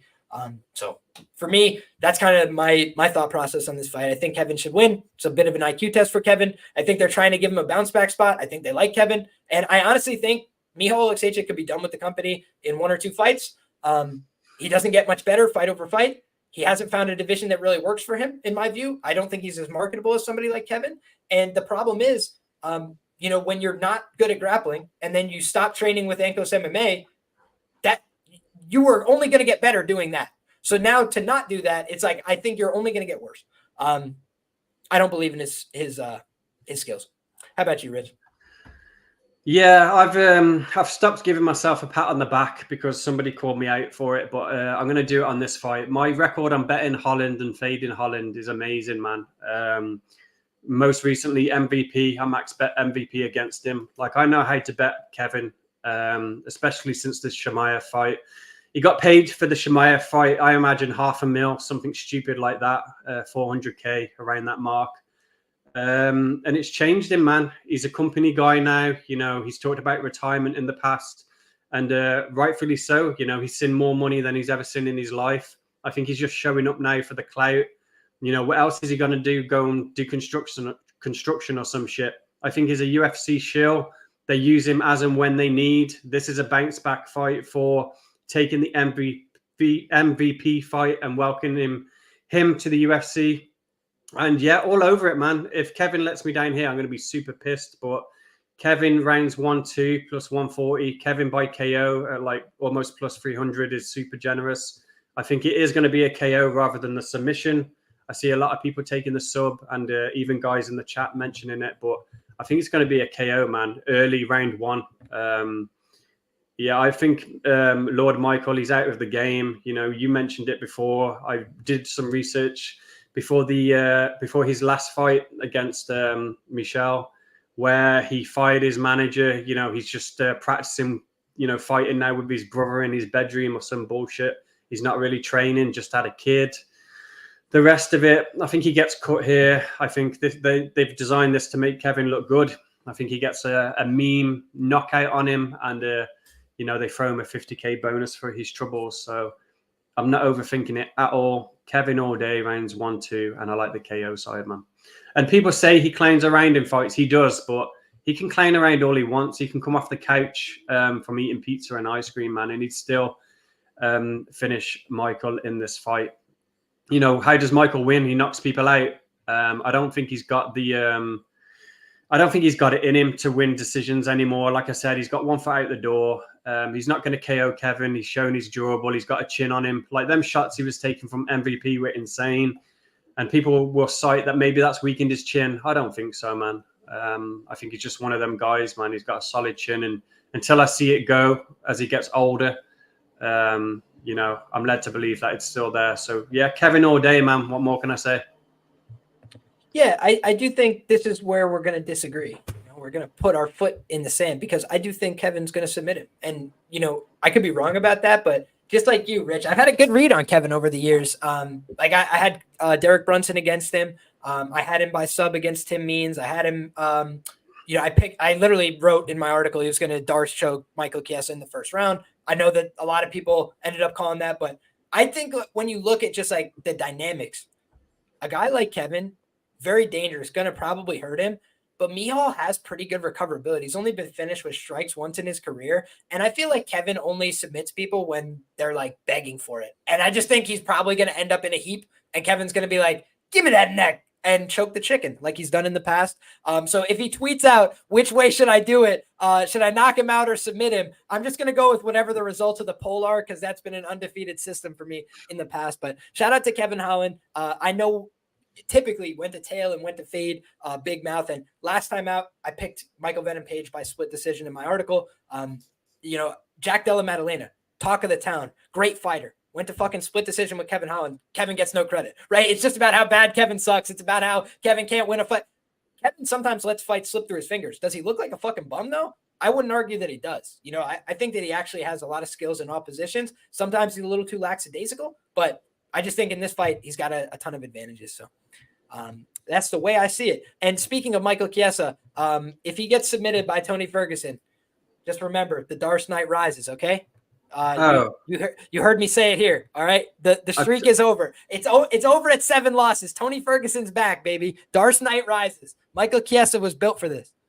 I haven't even looked into that fight, but I don't think Chiesa wins that fight, man, at all. So yeah, I'll be taking Tony. I'll be taking Diaz. Old school guys, man. I have no idea about the Diaz fight. I got to think that one over more, but I will have Tony sub at 13-1. I'll just let you guys know that now. But next up, my man, we got Sean Strickland taking on Paulo Costa for who is the libtard and who is whatever the fucking stupid thing that they're doing with each other is. Who's got a liberal jaw or something? What a ridiculous narrative that they're spinning. Oh, he's so funny, man. Hey, God bless him for it. Rich, we'll send this one over to you first, my brother. What do you got on this co-main event of the evening, middleweight division? It's going down. Former champion Sean Strickland and Paulo Costa, former title challenger. He's since recovered from being assaulted by Israel Adesanya. Police reports were filed, and now he's back ready to get after it. Yeah, I think I like the Costa side, man. I think Sean's on his way out. Like, I wouldn't put him in like the Holland category exactly, but I do think, we know he's reached the heights. He's been the champ. He lost it. We know the UFC, they're selective in what they want to do with people and who they want to push. They didn't give him the rematch for a reason. I think they had a whole storyline that they wanted to fill out, and that's come to fruition. So yeah, I just think he's showing up for fights now, Sean. I think he's content to do that. I listened to his interview. He just wants to make money. He's not really chasing the belt or whatever.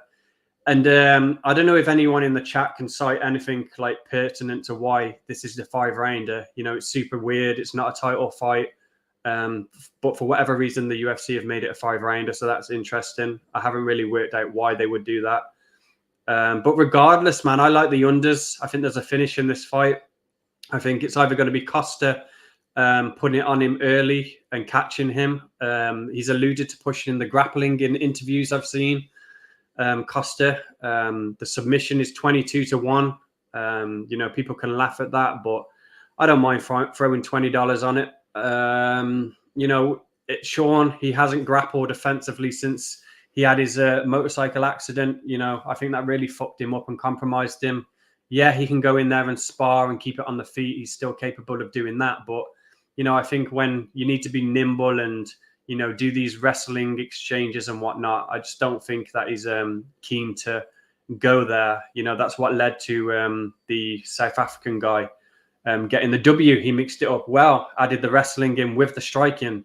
And I think Costa's seen that, man. He was on the Rampage Jackson podcast and he alluded to grappling, talked about jiu-jitsu a little bit. So I wouldn't be surprised if we seen him hitting fucking blast doubles in this fight, man. And he is a black belt, Costa. It's just something to consider, man. But yeah, if he doesn't get his finish, we could see Sean getting a finish in round 4 or 5. We've seen Costa slow down in fights before. But yeah, I like unders. I like Costa at the number. I think he's a good underdog on this card. And I like a lot of favorites, like I was saying about card placement and finishes and whatnot. I see a lot of favorites winning. And then as it comes to the last 2 fights, I think we're going to get some big shocks, some surprises. I think Costa wins. And, I've already put it out there. I think Dustin wins. I've made Islam Mush of the week. So yeah, Costa for me, man. There you have it. So this is a tricky one for me, Rich, because I have 2 heads about this fight, right? Obviously, you guys know my style. How many times do I have to say it before I don't really lay -2XX? The times that I have, it hasn't worked out for me, right? So it's something where I'm very selective when I lay big favorites, Shavkat Lakhmonov, and that's about it, right? Temba Garimbo against Ramiz, that was another example, but very infrequent for me to lay chalk, period. So I'm not looking to lay the chalk with Sean Strickland here. I do think he makes enough mistakes that you don't want to trust him at chalk prices like -200, -225. Though I will note he's been productive in that price range in the past. He's a guy that's been favored in most of his UFC fights about this range, right? Like about -230. And I do think I can't get much below like a -150 for Strickland in my mind. So that would mean Paulo is the value side, but I haven't gotten there to a bet or anything like that at this point. And the reason being is this. When I look at Paulo, the things that make me nervous about this fight is, number one, I thought Robert Whittaker is a little bit more chinny than Sean. So like if you were just a rank order, who is less durable, I think that Robert is like there to be taken. I've thought it for a long time. Most guys haven't been able to crack him. He's got great skills. He's got great defense. He did get cracked by Paulo. He was able to survive. And then Paulo wasn't able to keep ramping it up in rounds 2 and 3. He kind of put his best foot forward in round 1 and then tapered off a little bit in terms of the enthusiasm down the stretch. I bet him there. I was disappointed, right? And it was a similar price. So now you've got a similar matchup. To your point, though, what does Robert Whittaker have? He's a, Commonwealth Games, gold medalist in wrestling or whatever the fuck accolades he wants to pull out. He's a Brazilian Jiu-Jitsu black belt. Not easy to grapple, right? One of the hardest guys to grapple in the history of the middleweight division by the numbers. So it's like, okay, the guys that have been able to do it, DDP. And then I said before the Sean Strickland fight, I expected DDP to wrestle. Why? Number one, Abus Magomedov had some success wrestling Sean Strickland. People will forget this because it was the first round. And then in round 2, he got finished, cleaned up. He was exhausted. But when you look at round 1, he rushed. Got a takedown, nice double leg, goes to take the back and just gave up the position, right? Like if you guys have ever grappled before, you know sometimes you got to hold somebody and like control the position, and then you've got to advance. He tried to advance. He tried to do everything all at once, like here to there, and it just he overdid it, lost his place. So when you look at a guy like that, I said to myself, man, maybe he could have more success. Like he could go out there and get the same takedowns. He might not make these same boneheaded decisions. And DDP, unlike Jailton Almeida, what did he care about? Try and get these takedowns, land a couple shots, do something that make people remember, land a couple punches against the fence, use the position. And I think that that's the kind of thing where Sean Strickland throws a lot of volume, but he does leave fights kind of there for the taking. You know, Jared Cannonier, I bet him huge there. I think it was like plus 105 or something. I was like, man, he's going to outland Jared Cannonier. I'm almost sure of it. He went out there, he landed more shots. As far as I remember, Jared Cannonier also put up like a career high number in that fight. But when you look, like, you kind of see he doesn't have the best defense. He has good ability to not get hit cleanly by everything, but a lot of things touch him, you know, and judges aren't always the most discerning characters. If you don't make it very clear who's winning, sometimes they give it to the other guy. And so I think that's a problem for Sean in these price ranges. The other thing I'll mention, Rich, to your point, the fight to end by sub is roughly like 12, 13 to 1, 8 to 1, 10 to 1, whatever you want to say. It's in that range. And Sean by sub is like 13 to 1. He hasn't submitted anybody in professional mixed martial arts since Bubba McDaniel when he made his UFC debut, right? A very long time ago. He had 4 rear naked chokes prior to that, or maybe 4 in total. But in any case, like a guy that can really grapple. And that's another thing that pisses me off about Sean. He has more skills, tools in the toolbox. I know about the motorcycle injury, but when you've got Uriah Hall's back in the 4th round and Uriah Hall's basically like, please submit me and get me out of here, and you're just like punching him and like taking your time. I think Sean, and I've said that, I've maintained this belief, likes to be in the cage. He likes to be out there. It's 25 minutes where he can't get arrested for just beating somebody up and just like, punching them as many times as he can and telling them dirty things in their ear. And like, he's a sicko. But that also gives the other guy opportunity. If you're not going to close the show, if you're not going to put somebody away, it's going to give them opportunity. So to your point, Rich, when I broke down the fight, I always go through and like list out some things that are interesting to me. Costa in the early rounds is interesting to me.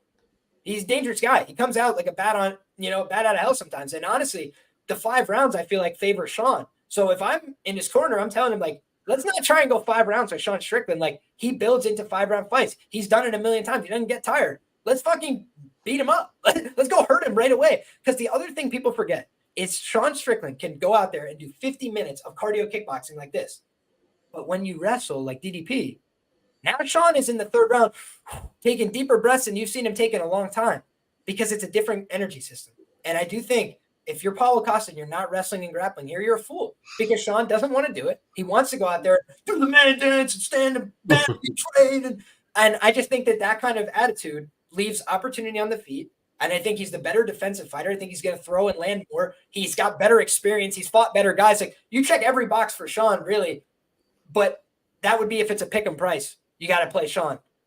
It's not. You have to deal with the odds as they are. And I think the right guy is favored, but I think it's a little bit too aggressive for me. So no bets on this fight for me yet, but I would probably go with you on the unconventional route. Lean into a little bit of variance. Say, hey, maybe Sean realizes, hey, I don't want to go out there and stand and bang with this guy who is a big hitter, who's a strong guy. Maybe I just take him down. Israel Adesanya could have done whatever he wanted to him at the end of that 2nd round. I'll just remind people. So that could have been a submission if he so chose, right? If he had that one to do over again, maybe he'd have gotten that one UFC submission he wants. So, yeah, I think that it's an interesting fight, but it's not a fight I would feel, minus 225 confident on Sean Strickland because we've seen him in the past go out there and fumble the bag and not take optimal game plans, right? Everybody said, what should you do against Pereira? Go out there and wrestle. My man's out there doing cardio kickboxing until he's snoring. So I just don't see the compelling case to go lay the huge price with him. Maybe if he loses round 1 and 2 and you could get a good price for him to come back and rally,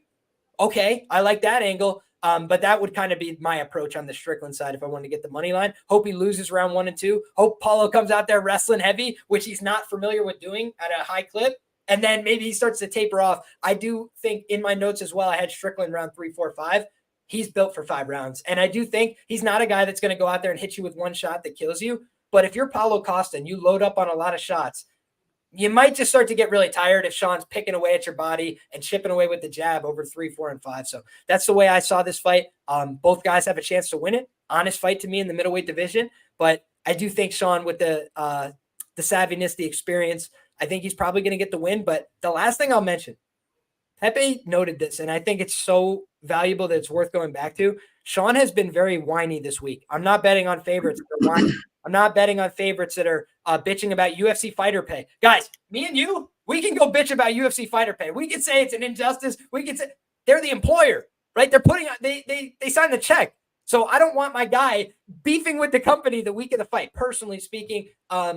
So I'll just leave it there. But we got a great main event to discuss. I think we did a good job there with the co-main event. So we'll move on. We've got Islam Makhachev, 25-1, taking on Dustin, the Diamond Poirier, 30-8 as a professional. Two of the very best. They're going to be throwing down in the middle of the octagon. It could very well be the last time we see the Diamond inside the octagon, but that didn't stop him last time out. He basically put the same ultimatum out there. He said, hey, I'm interested in the belt. If I don't beat this BSD character, maybe that's the end of it for me, but, I'm putting it all in. I'm pouring out the jug.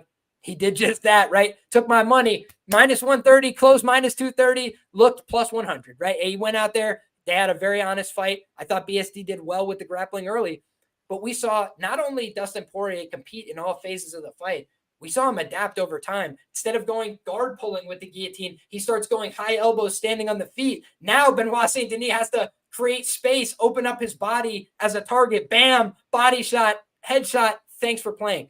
This guy, Dustin Poirier, is a killer. He is a knockout artist, and I know that we got a mush of the week here. So without further ado, Rich, what do you got? Yeah, I have made Islam mush of the week, man. It was hard to make like a deep breakdown for this fight because it is a lot of a narrative based, why I think Dustin will win rather than the actual matchup itself. But yeah, in terms of the actual matchup, I cite things like the first fight that Islam had with Volkanovski. I think that was a little bit alarming. He had all the advantages, whatever that word is used, anthropomorphic or whatever it is. Anthropomorphic. I got you. That's the one. Yeah, he was much bigger and all that shit, man. And, he was getting dropped. He wasn't able to find the finish. Volkanovski was able to stay safe. So just leads me to believe that Dustin could also do the same. He's obviously the same weight class as Islam. I haven't checked the metrics, but they're not too far off. It's definitely not Volkanovski versus Islam type shit. So yeah, that's part of it. But there's a lot of narrative, man. And basically, I've already put this out on Twitter a little bit. But how I think it goes down is I think Dustin wins. I don't think Islam is longed for the 155 division. We know he struggles to make weight. I even seen him reference it on Embedded. So I'll be surprised to see if he makes the weight. That would be interesting, actually. That would be a surprise for people. But he's talking about, weight's the hardest thing now. It's time to get that done. But I basically think, man, it's time for him to move up to 170. He's done it all at 155. He's fought the who's who in the division. Yeah, you've got people like Arman coming up. But in my opinion, Arman's now going to get the Bilal treatment. They're going to, sit him out in the cold. I think he's a boring guy. He's not very entertaining. He doesn't talk too much. When he is in these 5-round fights, he slows down. I've seen it before. It gets to round 3 and he's huffing and puffing. He goes a bit hard in them first couple of rounds. So I don't think he's ever going to be a champ, Arman. So I kind of wipe him out of the title contention picture. But Do Bronx, man. Do Bronx is the man. I think that's what's going to happen. I think Poirier beats Islam. And then I think they set up Do Bronx. And obviously people are going to say that, he just lost his fight against Arman. But it's the UFC, man. We've seen it many times. Who gives a fuck about rankings? Who deserves what? It's all about whatever they can, put together for the best storyline. Whoever they want to be champ will be champ, man. We've seen it with Conor's rise, the fights he was getting, how people are fast-tracked in the UFC. If they want you to be a champion, you'll be a champion, man. Alex Pereira, he gets a couple of fights in the UFC, subpar competition. People like Andreas and fucking... Andreas the GOAT Michailidis? There you go. Stylistic matchups, man. So yeah, that's how I see it going. I think we see Do Bronx as the champ, maybe even this year. That would be good. Social media followings, that's a big thing. Dustin's got 4 million. Same with DeBronx. I think he'd be an excellent champ. You know, have another Brazilian as a champion in the UFC. That's always good. You know, they're a huge market for the UFC. And yeah, it's basically about the weight. That's the big thing for me in this fight. I just think Islam, he's just on his way out, man. And then this fight week as well, just some added confidence for me. I see him talking about, oh, I'm going to finish Dustin. He can't beat me. I'm better than him everywhere. Just like real overconfidence for Islam. It just doesn't seem like him. It seems like these are going to be excuses that he can make after the fight. You know, I underestimated him. I took him too lightly and I paid for it. I've bet the decision as well. The decision was like 14-1. I've now seen it at like 17-1 for Dustin. You know, I could easily see Islam winning the first round, you know, getting him down while he's fresh. But I just think that he's not going to finish Dustin, man. And it's going to give Dustin all the opportunity to ride it out. That gas tank get depleted from Islam because, you know, Dustin's highly motivated. He ain't going to fuck off. Biggest fight of his career and the rest of it. And yeah, I see a fairy tale ending, man. I think he gets the W. I think it's going to be a decision where people say, oh, Islam could have won it and there's some controversy. But yeah, ultimately I've got Dustin winning, probably a decision, but I don't want to hang up on that too much. I've got a quarter of a unit on it, man, because of the big odds. But Dustin money line's the way to go. I think if you're betting Islam sub, and I'd say no shade to anybody who has, but you know, I think you're a bit retarded if you have. I think that's super square. I think the number's super square. I seen it at like plus 140 range. I imagine come fight week when all the casuals get on Islam to finish him by sub, it's going to be even worse. You know, they're just going to look at Khabib and say, well, Khabib did it. Islam's going to do it. You know, there's a path to victory there. It's the way it goes. But I don't know. I just think it's too easy to say that, man. It just feels right. It just feels like we're going to get Dustin as the champ, man. I could go on, but that's about it. Well, there you have it. So I think you did a great job. Here's what I've got to say. First and foremost, people in my comment section, I appreciate everybody, by the way, that comments on the show. So if you guys have feedback, if you guys have thoughts, I appreciate them. Whether you guys are, you know, pro the show or against the show, or you loved something I said or you hated something I said, hey, just go ahead and let me know your comments, your thoughts in the comment section below. I always try and get back to you guys and give it real thought. But a lot of people are getting after me saying I'm an Islam Makhachev hater or something. I've never bet against the guy. If you go back and look, I think I picked against him with Volkanovski in the rematch, which was foolish, right? Like, obviously wasn't prepared in these things. I just felt like it was like a volatile fight and they were going to get in the middle and trade. And I thought somebody was going to get knocked out. That was what I said in my article. And they got in the middle and Volkanovski got knocked out real bad. So, hey, all I could do is say hats off to Islam there. But I didn't bet on Volk in either of those fights. And the fight before that against Charles, I got a glove from Charles Oliveira up on my wall over here, right? Huge Charles Oliveira fan.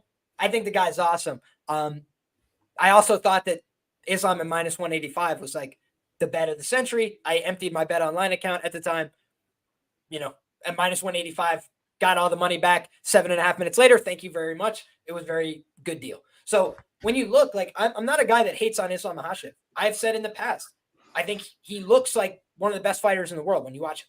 Like, he's clearly very good.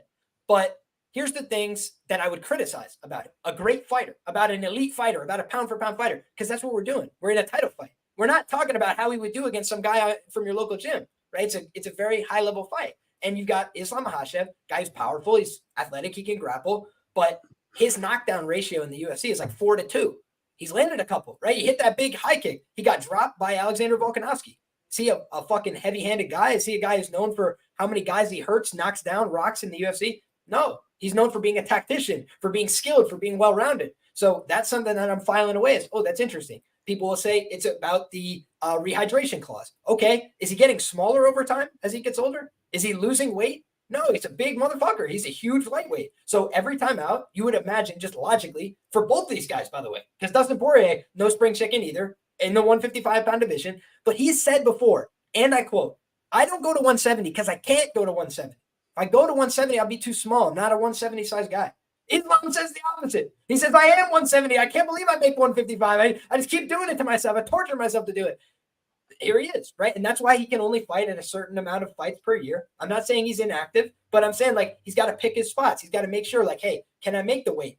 I might have to shoot an IV in my ass or do whatever I have to do, whether it's legal or illegal or whatever. And my manager say something, maybe we get caught, maybe we don't.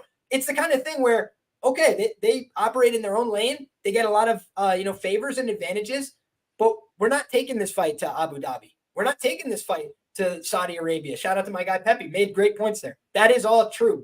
I would say, don't just look at this like it's a fight. Look at it like it's a business, right? There is some business interest in, having Muslim fighters, having fighters from, that region of the world, Russia, the MENA, right? Middle East, North Africa. If they can have those kind of fighters that they can find opportunities for, that they want to do that. They want to put them in positions to succeed. But we're in Newark, New Jersey, okay? We are in Newark, New Jersey. We're not in one of these places. And so I do feel the crowd is going to be looking for Dustin Poirier to complete this story. I think they're going to be behind him. I think they're going to be booing the shit out of Islam. That's how I feel. I could be dead wrong about that. When you look at it, you got Khabib in the corner. You got a great fighter, right? Backing him up. But I have also compared the fact that Khabib goes all out, in your face, get a hold of you, pressure, never let you breathe.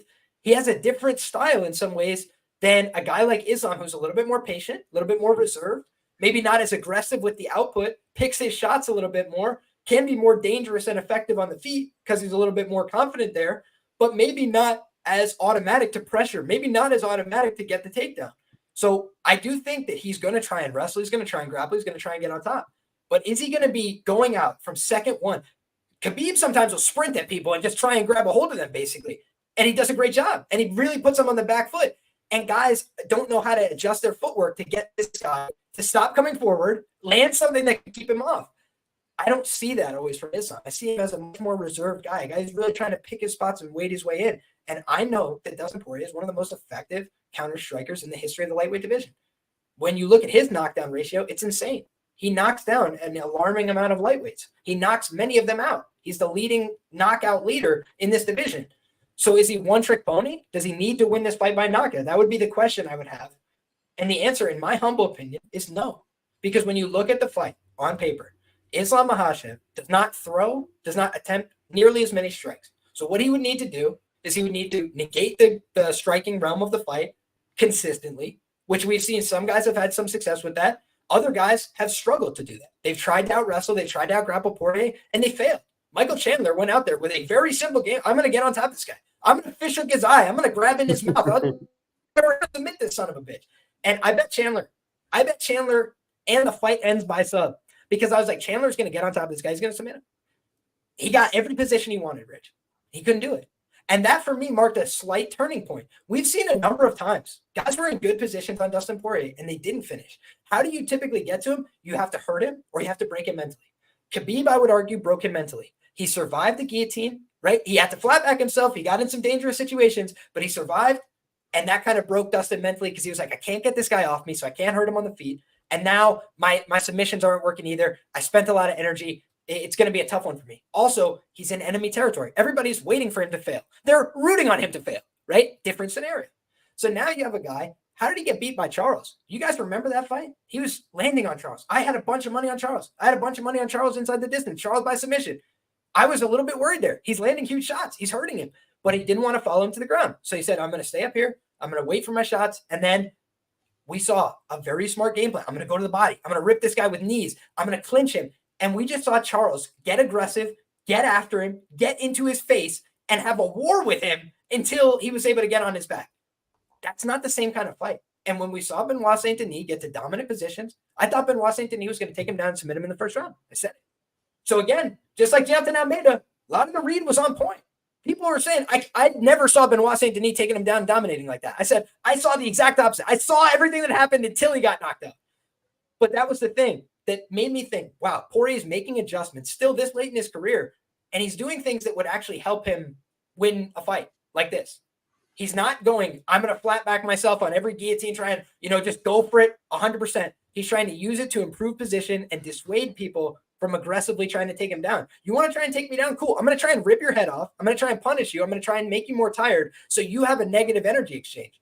And he's getting a lot better at it. So I felt like, yes, the staph infection mattered. right? And that's something that before the fight, I kind of dismissed it. I was like, you know what? BSD, mentally tough, all this stuff. If you're on antibiotics, it compromises your ability to compete cardiovascular, no doubt. And I do think Benoit Saint Denis looked tired coming out for round 2, but he still got to a position he wanted to be in, and Dustin still got out and finished him.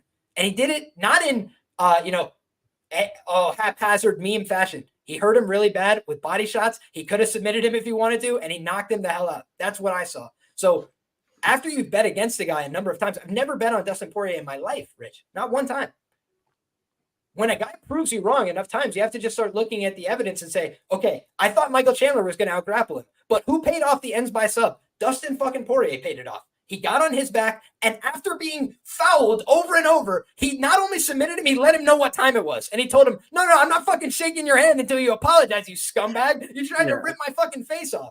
Then he goes out there against Benoit Saint Denis, young guy, killer, on the come up. Say what you will about Staff. He had 5 minutes of hell to give him, and he tried to kill this man with everything in him. He's a fucking soldier. He's done African missions in Mali. He's out there trying to kill people in real life. He couldn't kill Dustin Poirier, and he got killed. That's the way it went. And Benoit Saint Denis is one of my favorite fighters. Elias Zaleski dos Santos, when he was much closer to his prime, beat this guy within an inch of his life for 15 full minutes, and he was still there asking for more and dealing damage at the end of the fight. And meanwhile, Dustin Poirier said, hold this one, and he is literally a dead body on the ground, spitting up blood for 25 minutes. So I'm not trying to be, outlandish here, but I think Dustin Poirier, if nothing else, whether you liked him, hated him, been on the train, been against the train, he's earned our respect at this point in his career. He's never been this size an underdog. He fought Conor McGregor. He wasn't this size an underdog. He fought Khabib Nurmagomedov, peak of his powers in that part of the world. Wasn't this big an underdog. Dustin Poirier is now. And here's the other question I'd ask you. When you're talking about a dog who's going to fight for your money, that is what we always discuss on this show. I can't want it more than you do. He's 35. He's given everything in his life to the game. He's got one more chance. I think he's going to go pour out anything he has left. And if that's the end of the Dustin Poirier story, we take our hat off to him. I'll be in the arena. Hey, hats off. Thanks for the memories. It was a great show. But if he goes out there and does this and finishes the story, he's going to go down as one of the all-time best. He already is one of the all-time best. If you look at the hit list that this man has, it is fucking incredible that he's never won the title before. And when you look at the fact that he's lost to Khabib Nurmagomedov, Charles Oliveira, these are defining champions of the era. Another one, Islam Makhachev. I think Dustin Poirier deserves to be of that ilk. Wins. Let's go through his wins in the UFC. Benoit Saint Denis, Michael Chandler, Conor McGregor ×2, Dan Hooker, Max Holloway ×2, Eddie Alvarez, Justin Gaethje, Anthony Pettis. Eddie Alvarez, he should have won that fucking no contest as well. Let's just be clear about that. Jim Miller, beat him. Lost to Michael Johnson, fair play. Beat Bobby Green via knockout in the first round. Beat Irish Joe Duffy when that meant something. Beat Carlos Diego Ferreira via knockout in the first round. That guy's still around being a quality contender, right? Yancy Medeiros. Is this guy a fucking bum? So then why is he plus 400, plus 500, right? He's a Hall of Fame level fighter. He's a great fucking fighter. He's in a tough style matchup. Islam's a deserved favorite in my view. But minus 700 in a UFC title fight, my biggest regrets are always not pulling the trigger on dogs when I felt it, right? Sometimes it's not going to work. But when I had Sean Strickland plus 500 in my notes against Israel Adesanya, and I said the line is too wide for a UFC title fight, and everybody said, but the matchup. And then what happened? One fucking punch in the first round, and the fucking matchup is up your ass, and it's over. And there is no chance to bet Sean live. He's minus 200 in the second round, right? Because he already fucking dropped him. So, again, I'm just saying, like, we've seen this before where, I'll wait till live. I'm going to see what happens. Dustin Poirier is the biggest underdog he's ever been in his career, and I think it's unwarranted.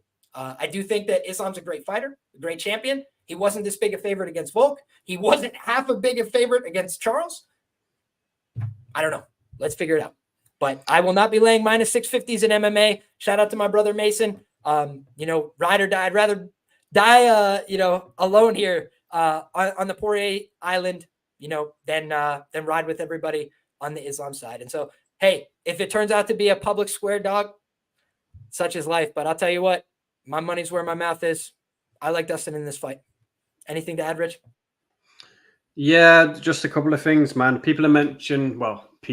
Pepe mentioned the Saudi thing. I think Shemaev's, for the market for the Saudi, they tend to. I think they're going to put him there. So I think that he actually moved his citizenship to the UAE. There you go. Yeah, it doesn't mean that Islam can lose this fight. It doesn't mean that he disappears. They could do things with him at 170. There's some fights for him to have there. And I just want to mention the Benoit fight, man. It's just interesting to me. Like, a lot of people counted Dustin off there. I had Benoit sent Denise as mush of the week, and literally, man, you should have seen my DMs and I was a culprit, brother. I said we got to talk Rich off Benoit as the mush of the week. Yeah, I didn't want to remind you of that, but yeah, you was one of them. No, well. I'll take the L, bro. I'll take the L. I did advocate at -130, not -230. But yeah, I listened, man, and it's the same story. I changed the mush of the week to fucking, who did I change it to, man? It was some girl, like a dick. But yeah, I kicked myself over that, and I've got the same thing happening this week when I put Islam as mush of the week. There was all in my DMs telling me I'm a dickhead, telling me I'm wrong, and the rest of it, and he's going to win by submission. And it just fills me with more confidence, man, because the same people who were saying this were the same ones who were telling me it before. When I checked the horsemen out, they're all betting Islam via sub, Islam sub 1, 2, 3, and all this shit. So yeah, I'm just filled with confidence, man. And my record betting Justin's good too. That Chandler fight was fucking amazing. It's one of the classics, back and forth shit.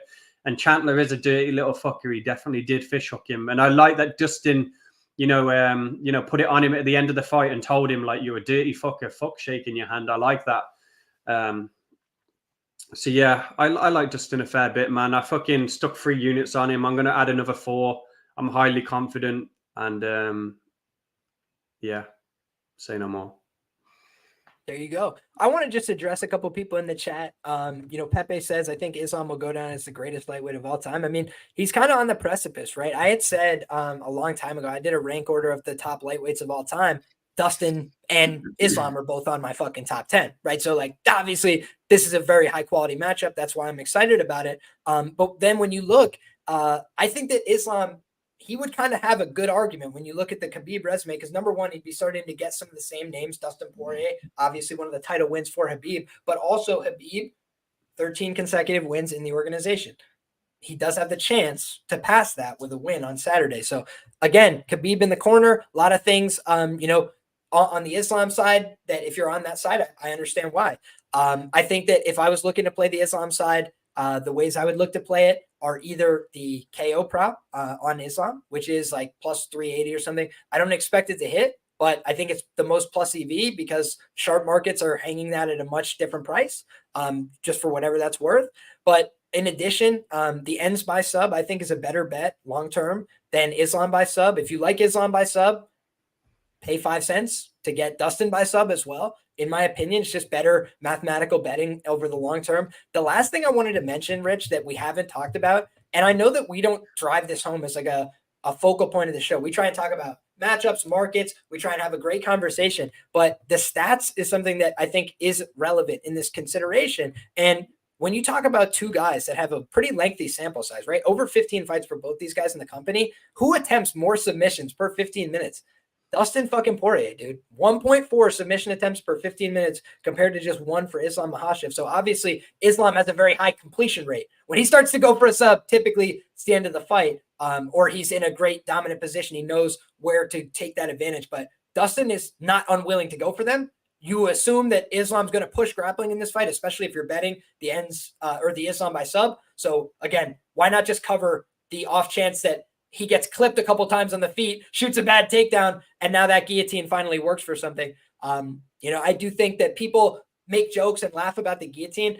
The guillotine's a real move. And the way that it works is either the person respects it and they have to back out of the situation like Benoit Saint Denis or other fighters, or they have to get a takedown and pass the submission attempt. Like, they have a bunch of things that they have to do right. In addition, once you get the guillotine locked in, and it's harder to make good decisions when oxygen's cut off to your brain. So I just think it's a really good way to try and punish people for shooting constant takedowns. And we've seen Said Yaqub Kakramanov, a very good fighter, a skilled guy. He should be back in the UFC 100%, friend of the show. But when you look at how he was fighting against Said Nurmagomedov, he was dominating. He was winning the fight. He was out wrestling him summarily. One mistake, is all it takes to change the fight in an instant with a front headlock. You catch somebody's head in a vice grip, they go to sleep like everybody else. That's it. It's a very simple move. So I think Islam can win the fight. I think he's a great fighter, but I just would put this at about minus 230, minus 300. And so for me, I think this is a little bit too wide. But there you have it, guys. We've gone long. We did a great show. I feel UFC 302 in the books, whether you tail, fade, or you're indifferent. We appreciate you being here. We appreciate the support. Rich, please tell the people where they can find you, brother. Yeah, Twitter. If you want my bets, there's a link in the bio. Cost you $3 if you want my bets for this card. So yeah, hit me up, man. Join the Discord. We chat a lot of shit. Share some OnlyFans pictures from Alien Perez. Have a good time and all that shit. So yeah. Hey, cheers, my man. Want to shout out a couple quick things. Number one, coffee and jiu-jitsu, Roll Life Jiu-Jitsu, my absolute brother. I've been off the mat for about a week. I kind of ballsed up my shoulder a little bit, trying to just get healthy and get right so I can stay on the mat long term. But wanted to just shout out Roll Life Jiu-Jitsu, always hooking me up. My brother Raf runs the company. It's a great company. They make great quality clothing. So just wanted to shout him out. That's not a paid promotion. He's just my boy, and he makes great shit. Coffee and jiu-jitsu is up on the wall back here. So, we keep it simple over here. Otherwise, guys, fight numbers. Very simple way to support the show. Check out the resources that they have on offer right now. They've got the best available price in the world on Dustin the Diamond Poirier, plus $494 on the betting exchange Betfair. Meanwhile, you got minus 550 to come back on Bovada for Islam Makhachev. So, wanted to just shout out the guys over at Fight Numbers. They've been doing great work. All the information you need down in the description box below. Use my promo code Liam. They'll hook you up with 30% off. As for where you can find me, guys, I've got articles to do. I'm on Roto Grinders Premium. You can find me there doing a show with Mike H3 Buddha each and every week, the Ground and Pound podcast, as well as the article that I do on a weekly basis. The article's been on fire lately. Knock on wood, we could keep that rolling, but it's a lot of effort and energy that goes into that. I pick and predict every fight, ass in the jackpot every week, and I really take pride in my work. So whether I do well or I do poorly, there's a lot of effort and energy that goes into it each and every time. So I appreciate you guys for the support. If you don't mind, drop a like on the show, get subscribed, and come back next time because we're having all the same fun again. Thanks, everybody, and we'll see you at this pay-per-view, UFC 302, New Jersey, New York, stand up, baby. Beast Coast, we're here.